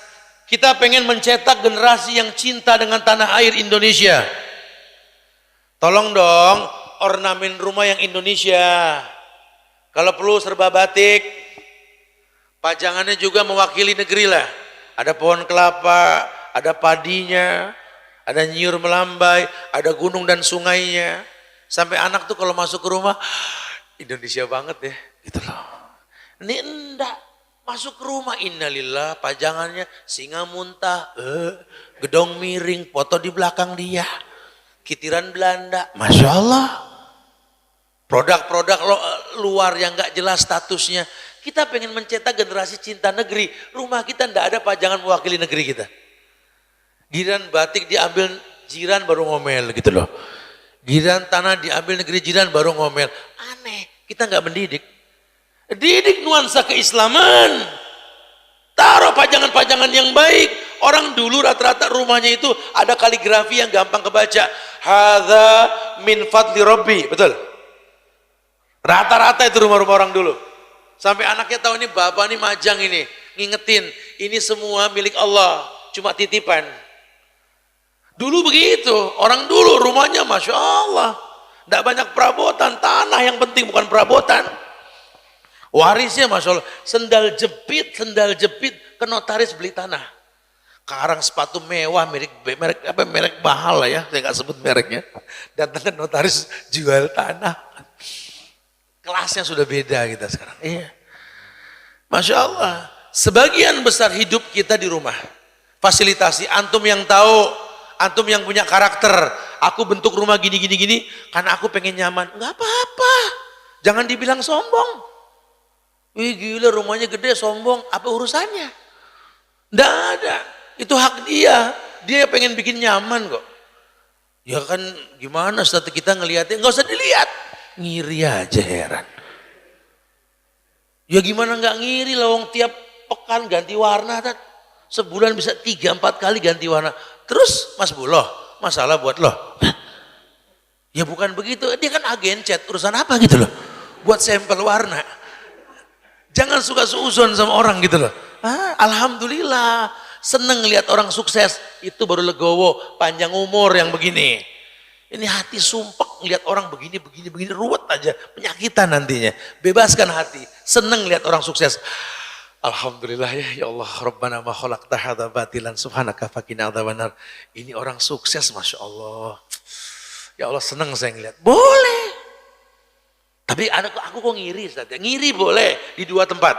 Ngelihat orang pintar menyampaikan ilmunya ngiri boleh. Ngelihat orang kaya sedekah ngiri boleh. Boleh. Kalau kamu nggak bisa ngilangin hasud, letakkan pada tempatnya. Jangan yang enggak. Makanya ibu-ibu kalau kajian di masjid bu jangan di rumah. Kadang banyak orang yang hatinya punya penyakit. Rumah mewah, adakan pengajian, yang datang orang susah, sampai ke rumah berantem sama suaminya. Pulang ngaji kok berantem, kenapa? Ya iyalah, siapa yang nggak kesel. Aku ngaji tadi rumahnya mewah betul. Lampunya 3 meter dari atas. Warnanya Pak, Masya Allah Pak, itu dindingnya itu marmer Pak, gunung dibelah Pak. Pajangannya itu kendi-kendinya Pak, sak keluarga Pak. Anak kendi, kakak kendi, ibu kendi, bapak kendi itu. Kita boro-boro punya Pak. Akhirnya timbulnya fitnah, mending kajian di masjid. Di masjid kalau mau rame bikin pengajian. Yang sifatnya mendidik, membangun tempat dialog.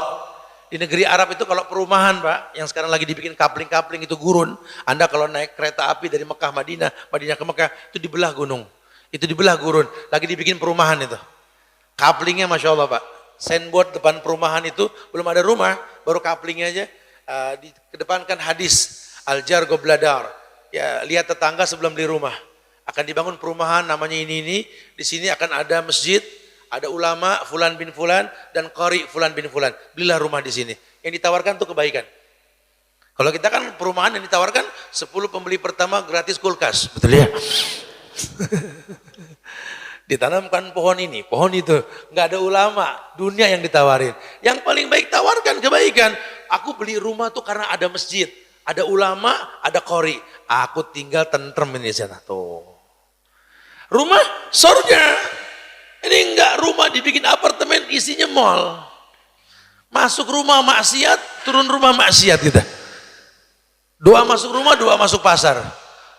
Doa keluar rumah, doa keluar pasar kita. Gimana mau bener? Udahlah, jangan salahkan Tuhan kalau tak tahu jalan ke surga. Kau yang salah. Sudah sholat tat, ke siapa? Ke Allah. Siapa Allah?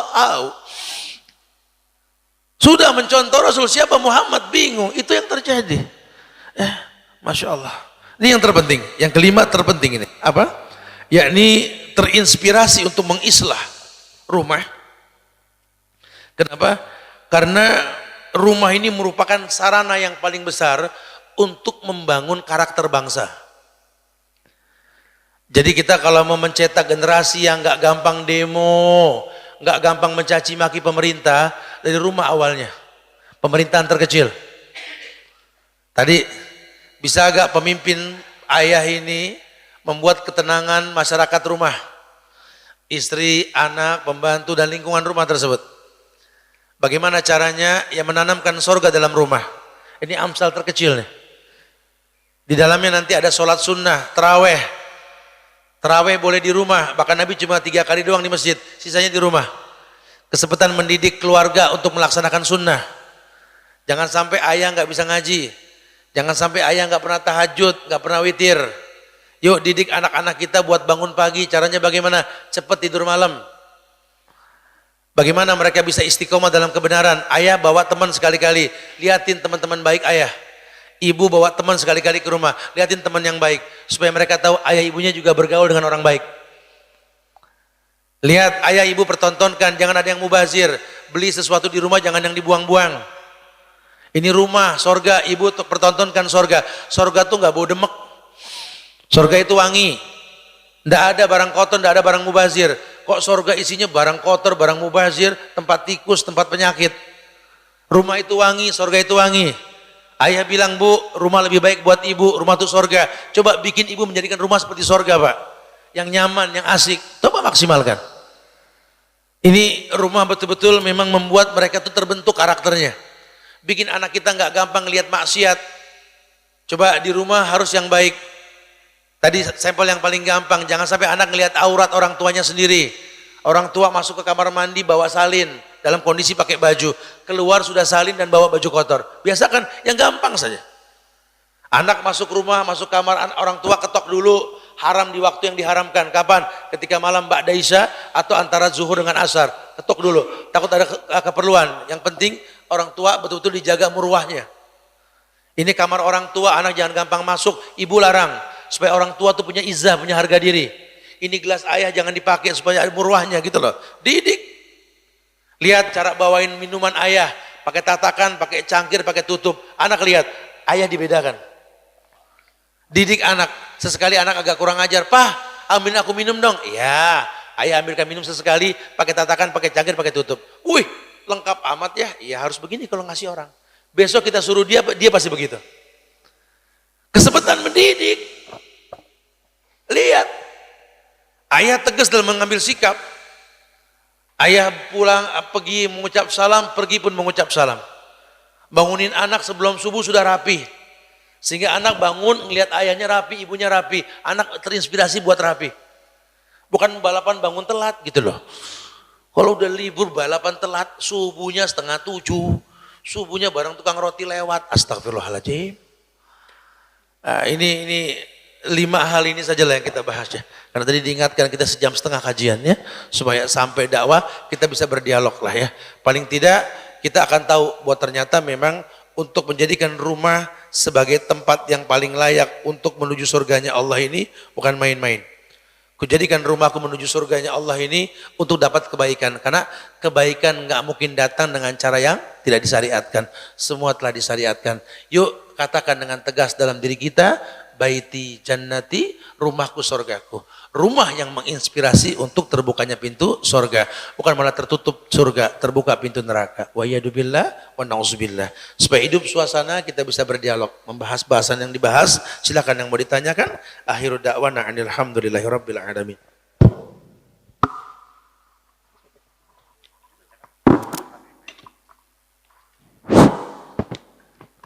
Sebelum melanjutkan acara sesi tanya jawab, untuk info donasi pembangunan masjid dengan nomor rekening 77509679. Kami ulangi sekali lagi, nomor rekening 77500969 atas nama Agung Harijanto dengan Bank Muamalat. Syukron.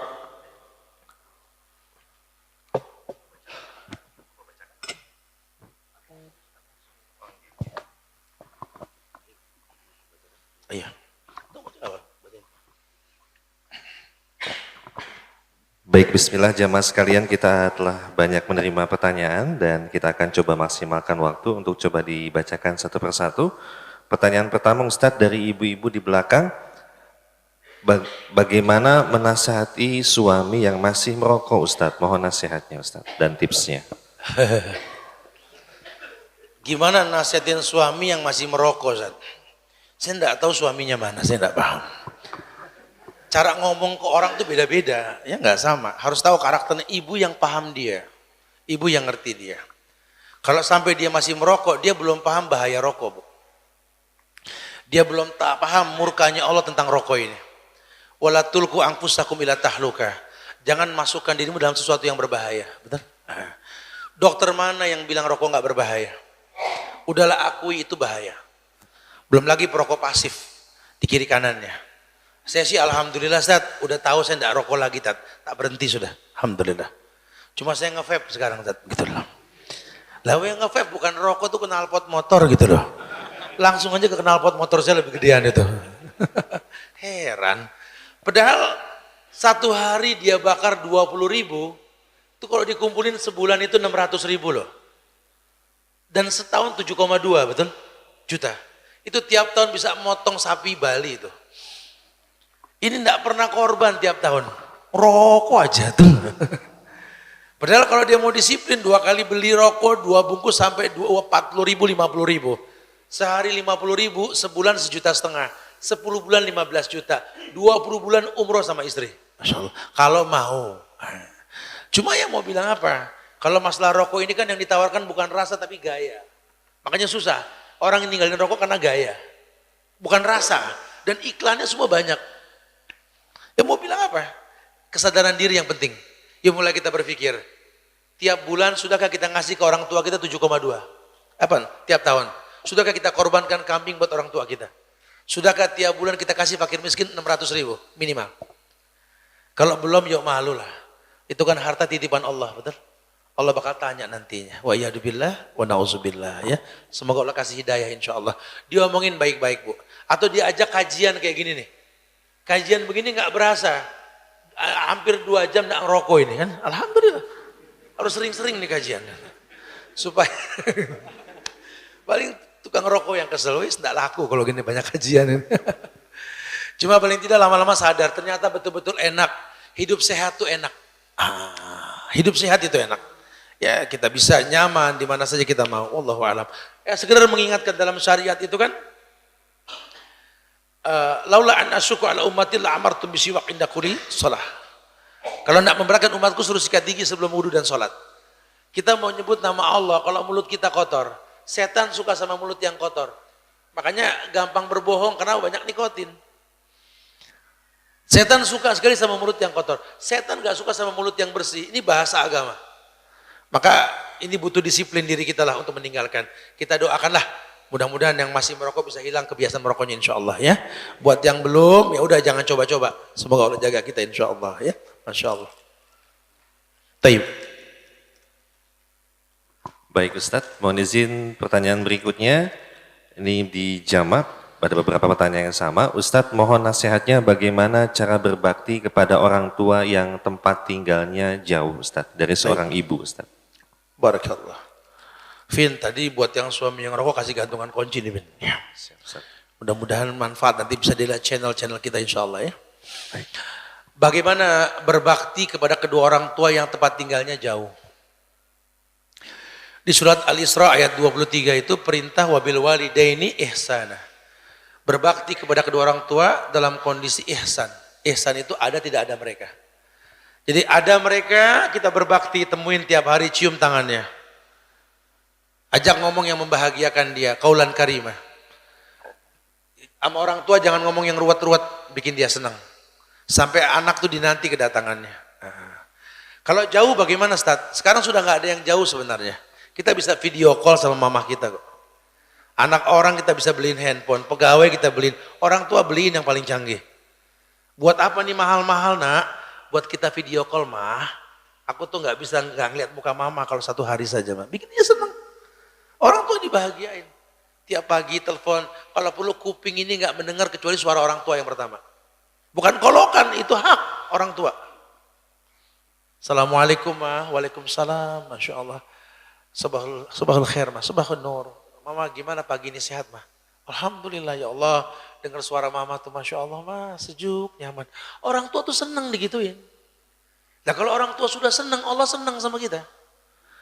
Mah ini akhir bulan, apa yang mama butuhkan mama bilang. Apalah artinya harta yang saya punya kalau gak kebagian buat mama. Mama nomor 1, mama mau apa? Seneng. Mah aku ada bisnis mah. Doakan kalau gol nanti tak tuntun mama muterin Ka'bah, kita tawaf nanti insya Allah. Senang.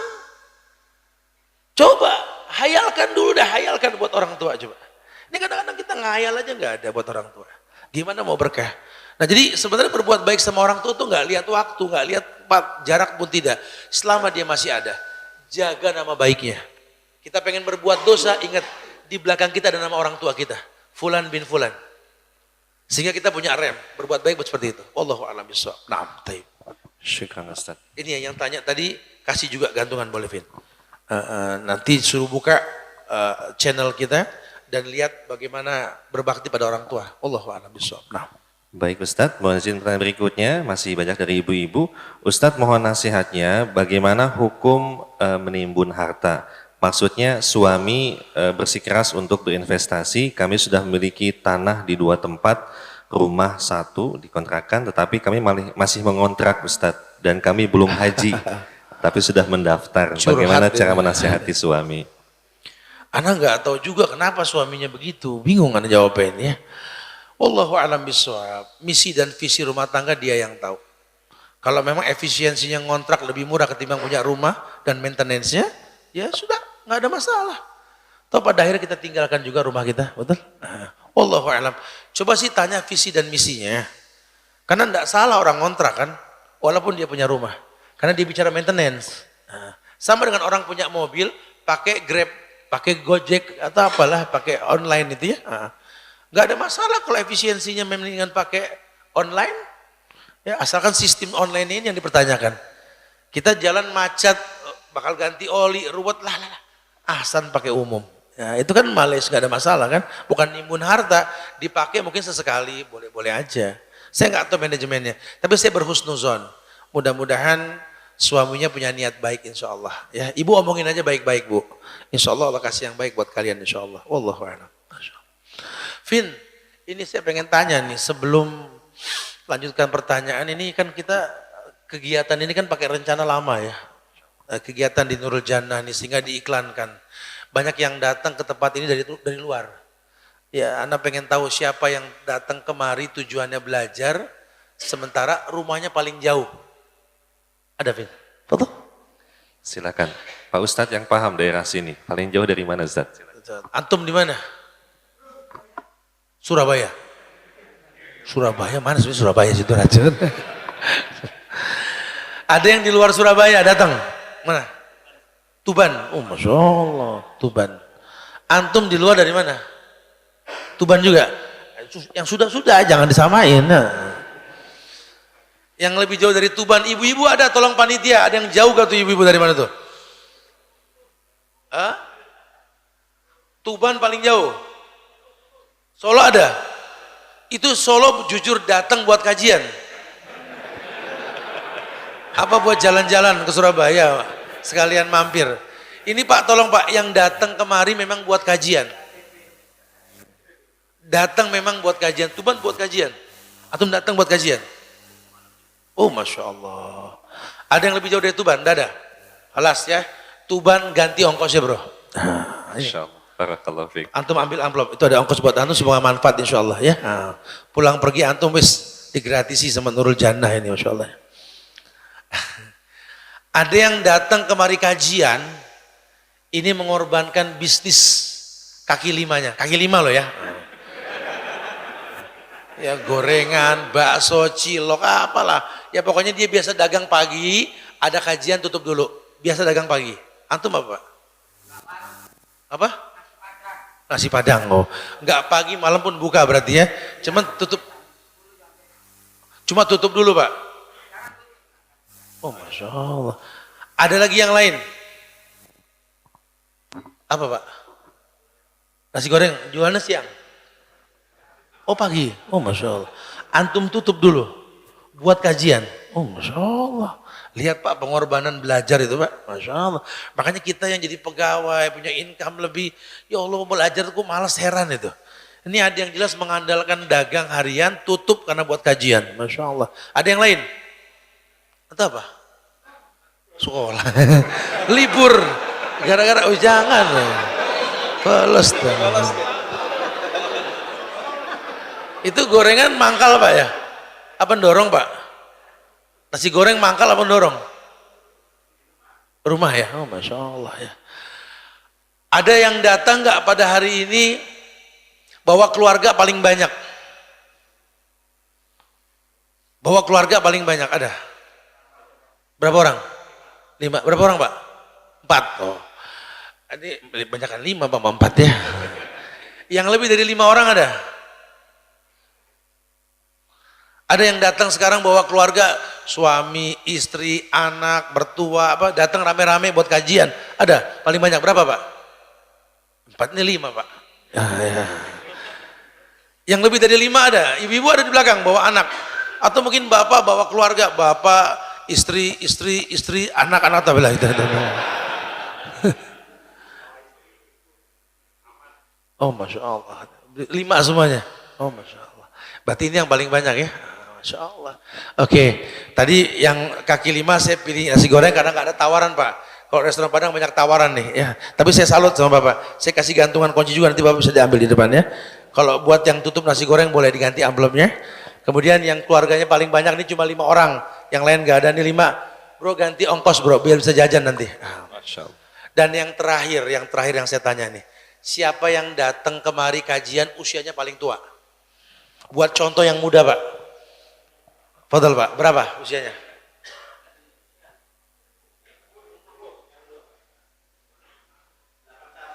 Soal 81 kajian. Ini masih muda, malas kajian kelewatan. Ini Bapak 81 kajian, ada yang lebih dari 81? Nggak ada saya yakin ini. Terus paling tua 81 ya? Pak, mohon maaf ini Pak, tanpa mengurangi respek ya. Ini ada sedikit uang buat contoh ke anak-anak muda Pak. Terserah Bapak mau apain itu uang, pokoknya buat jajan cucu atau buat sedekah buat apa, kami kasih hadiah. Karena paling tua ini datang kajian. Masya Allah ya. Dan tolong doakan Pak. Tolong doakan kita yang muda-muda ini biar istiqomah Pak. Belajar agama dengan baik, jadi generasi bangsa yang bermanfaat buat negerinya insya Allah Pak ya. Doa orang tua itu mustajab kok ya. Tapi lanjutkan pertanyaan Vin. Baik, syukran Ustadz. Dan mohon izin Ustadz, ini kembali curhatan suami istri Ustadz, Masya Allah. Ustadz, jika segumpal darah baik maka akan kembali baik semua atau kalbut seperti itu Ustadz sampaikan tadi. Ustadz saya mau minta tolong Ustadz. Suami saya kalau marah selalu mengumpat atau berkata kasar. Padahal alhamdulillah beliau sudah belajar cukup lama. Apakah artinya hati suami saya masih tidak baik? Minta tolong nasihatnya Ustadz. Catatan, kebetulan suami saya hadir di sini Ustadz. Masya Allah. Itu yang saya bilang, saya sudah punya feeling dari pertama betul. Jadi kalaupun ngaji, sudah ikut kajian di mana-mana, cuman masih ngelihat yang nggak baik, denger yang nggak baik, hatinya nggak baik. Kalau ngomong sama istri kasar, sama anak nggak baik. Kenapa? Hatinya nggak baik. Hatinya nggak baik sudah. Sementara Nabi mengatakan khiyar, lelaki yang baik itu yang paling baik sama perempuannya. Ya. Ini spontanitas akan terjadi. Orang kalau ngelihat yang nggak baik, dengar yang nggak baik, hatinya nggak baik. Ya suami punya alasan, habis istri saya bikin mancing saya emosi. Dia lupa itu kan rumah sorga. Sorga nggak ada yang memancing emosi. Ibu juga jangan jadi penyebab. Sudah tahu suami mulutnya nggak baik, ya jaga supaya tetap baik. Gimana caranya? Ada kerjasama. Ya mudah-mudahan melalui ibu dia tetap baik. Ya, jadi tolong disiplinkan diri. Saya cuma khawatir Pak, kita ini pemimpin di rumah tangga kita. Anak niru kita Pak. Anak itu duplikator paling hebat Pak. Contoh yang paling gampang, anak minjem handphone, kita kasihnya ngelempar. Besok kita minjem handphone dia pun dilempar Pak. Anak itu peniru paling jago Pak. Kita ngomong kasar sama anak, jangan heran. Kalau satu waktu dia bakal kasar sama kita Pak. Hati-hati, kita ini membuat tontonan yang menuntun. Sadar nggak sadar, makanya kalau mulut bakal nggak baik, keluar kata-kata yang nggak baik, mendingan istighfar. Astagfirullahaladzim, keluar rumah jangan dihadapin. Karena sunnah dalam Islam ini kalau emosi berdiri, duduk. Masih emosi berwudu, masih emosi sholat, masih emosi berbaring, masih emosi keluar, jangan dihadapin. Jangan terpancing, Islam ini nggak gampang diwarnai. Kalau kira-kira kita gampang emosi, ya jaga diri kita supaya nggak emosi. Karena khawatir membuat tontonan yang menuntun ya. Semoga Allah jaga Bapak insya Allah. Wallahu a'lam bishawab. Taifin. Baik Ustadz, terima kasih banyak. Selanjutnya juga masih dari seorang muslimah di belakang Ustadz. Mohon maaf Ustadz, saya mau bertanya, bolehkah saya melanjutkan studi di luar negeri, tepatnya di Cina Ustadz? Karena kemarin saya sempat mendengar katanya seorang muslim tidak boleh menuntut ilmu di negeri non-muslim. Bagaimana nasihat Ustadz dan mohon tanggapannya? Terima kasih. Iya, nasihat ulama memang seperti itu. Karena melihat mudaratnya. Orang berprinsip tuntut ilmu ke negeri Cina, itu bukan hadis. Itu pepatah yang dibuat-buat. Ilmu ada di Mekah dan Madinah. Tawang nabinya di Mekah Madinah, bukan di Cina, betul? Cuma saya nggak heran, bisa dirubah oleh orang-orang penikmat 2,5% Cina ini, gitulah. Sehingga bisa dirubah ilmu di Cina dari mana? Tidak ada sudah. Ya, ilmu di negeri Islam tuntut di sana. Itu pun prosesnya pakai mahram buat perempuan. Jangan sampai nuntut ilmu dengan cara yang haram. Karena Imam Syafi'i mengatakan al ilmu nur wa nurul la yuhda lil asi. Ilmu itu cahaya Allah. Cahaya Allah nggak mungkin datang ke orang yang bermaksiat. Maka khawatirnya perjalanan maksiat tanpa mahram, tinggal di negeri yang bermaksiat, hilanglah kemuliaan ilmu tersebut. Saran saya sih hindari. Karena ilmu bukan di sana tempatnya. Wallahu a'lam bishawab. Nah. Baik Ustadz, terima kasih banyak. Dan selanjutnya Ustadz, termasuk tadi yang Ustadz sempat bahas tentang riba, jikalau di sebuah keluarga terlanjur pernah meminjam peminjaman di bank, lalu setelah tahu hukumnya untuk coba melunasi sekaligus tidak mungkin karena harta yang dimiliki saat ini tidak cukup untuk melunasi. Apa yang harus dilakukan Ustadz? Mohon nasihatnya. Iya, orang yang sudah terjebak dalam sistem riba, akad manajemen riba, bagaimana setelah dia paham haramnya riba Ustadz? Wallahu a'lam bishawab. Dalil mengatakan wada' ma baqiya minar riba, tinggalkan sisa riba. Artinya selesaikan yang ada, jangan dimulai lagi. Karena prosesnya memang seperti itu. Terlanjur ada hutang, syukur bisa bayar langsung. Kalau enggak cicil untuk dihilangkan. Ya. Jadi jangan sampai malah saya kredit rumah dan mobil, setelah saya paham itu riba, saya sengaja menghindar nggak mau bayar. Jangan gitu. Masalah akhirnya buat antum, bakal berlipat ganda tuh utangnya itu ya. Syukur ada yang bisa menutupi. Nah, atau dicicil karena saya nggak sanggup buat bayar cash. Anda gharim, layak dapat zakat. Yang begini layak dapat zakat karena dia nggak mau menutupi. Jadi zakat boleh kasih dia untuk bisa menutupi riba dia itu. Wallahu a'lam bishawab. Nah. Baik Ustadz, pertanyaan kembali berikutnya masih dari ibu-ibu di belakang. Ustadz, bagaimana hukum suami setiap marah selalu bilang cerai, namun ketika sudah reda atau damai suami mengingkari perkataannya?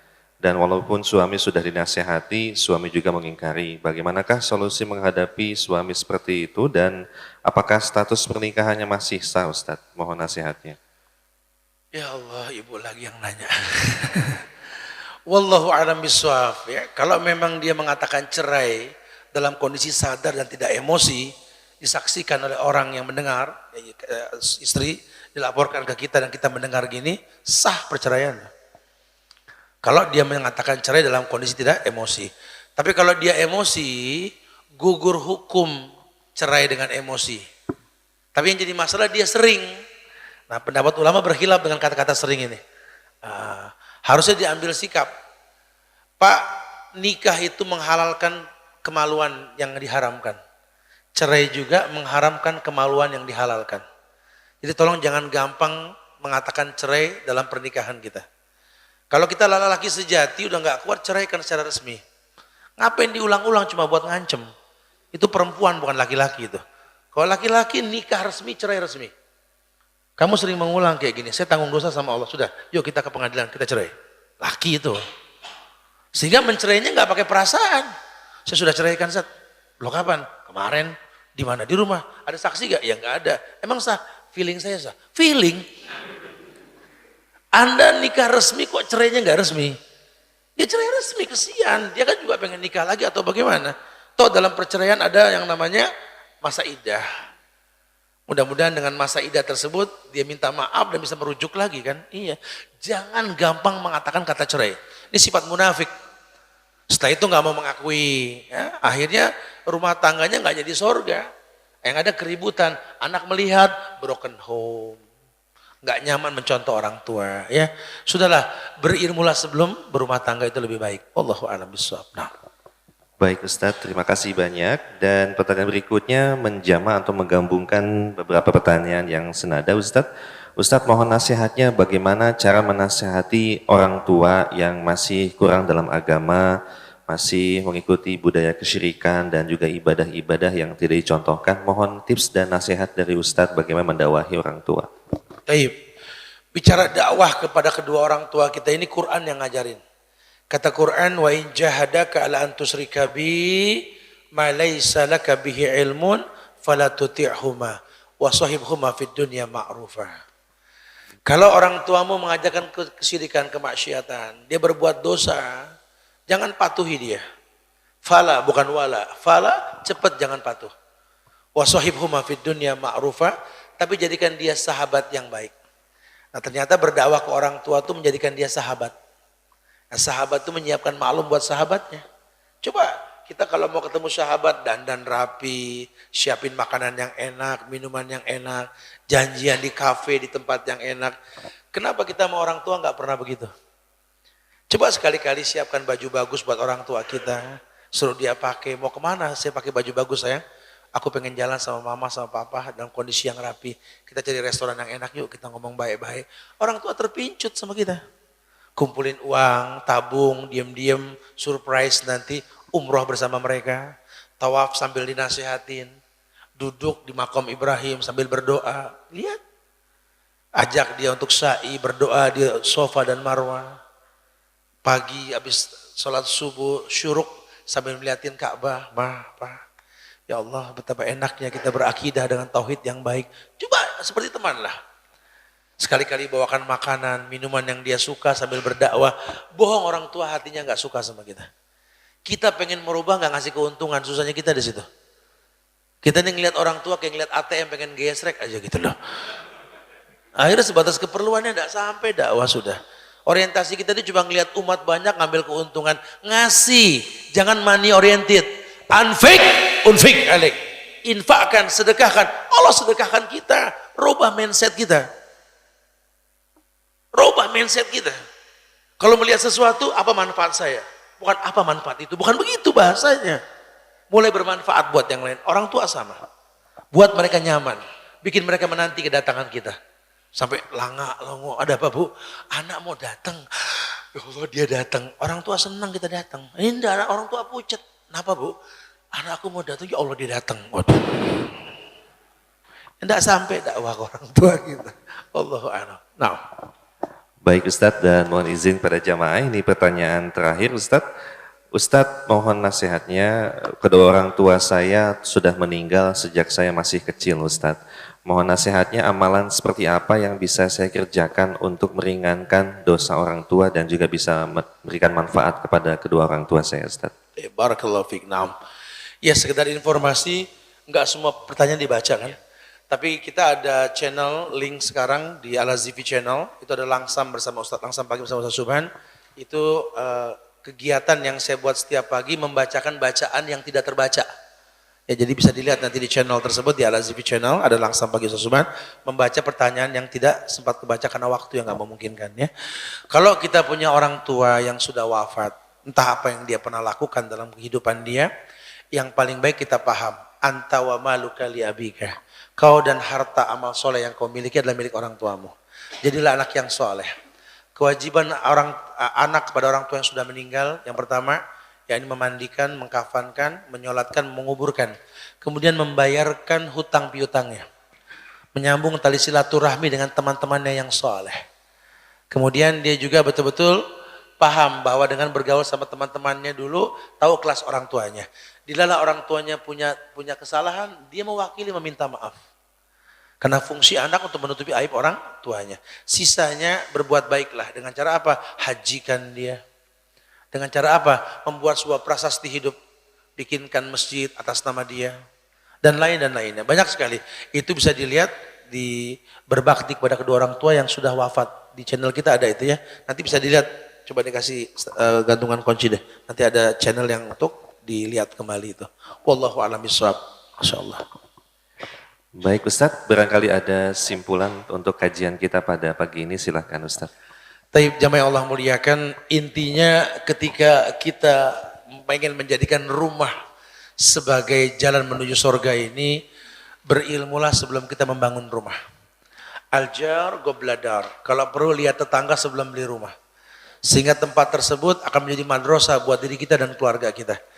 Pencetakan generasi robbani bermulai dari rumah tangga kita. Ingat, biografi para ulama telah dibukukan, baca.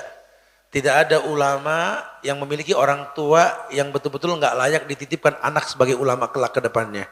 Ucapan Rabbi habli minas solihin yang kita panjatkan dengan sebab orang tua yang soleh akan dititipkan anak yang soleh. Oleh karena itu, yuk jadi orang tua yang betul-betul paham rumah ini merupakan media untuk membuka pintu surganya Allah. Berilmulah sebelum beramal, jangan masukkan yang haram, jangan masukkan maksiat ke rumah tangga kita. Allah muliakan kita insyaAllah. Allah musta'an, minta maaf kalau ada kekurangan, kesempurnaan hanya milik Allah, jaga ukhuwah di antara kita. Yuk saling mendoakan, doakan diri kita, keluarga kita, doakan masjid kita tercinta Nurul Jannah ini, semoga tetap makmur sunnah di tempat ini. Kemudian juga semoga Allah jaga kota Surabaya kita tercinta secara umum ini, dan dijaga para pemimpinnya agar istiqomah memimpin kota ini dengan baik insyaAllah. Dan kita juga minta sama Allah diberikan kesabaran buat saudara-saudara kita yang terkena musibah, banjir, longsor dan lainnya. Semoga digantikan dengan yang lebih baik insyaAllah ya. Dan kita selalu menjadi bangsa yang mendoakan pemimpin kita untuk diberikan hidayah oleh Allah insyaAllah ya. Jaga kerukunan kita dan jangan bosan saling mendoakan. Wallahu a'lam bishawab. Assalamualaikum warahmatullahi wabarakatuh.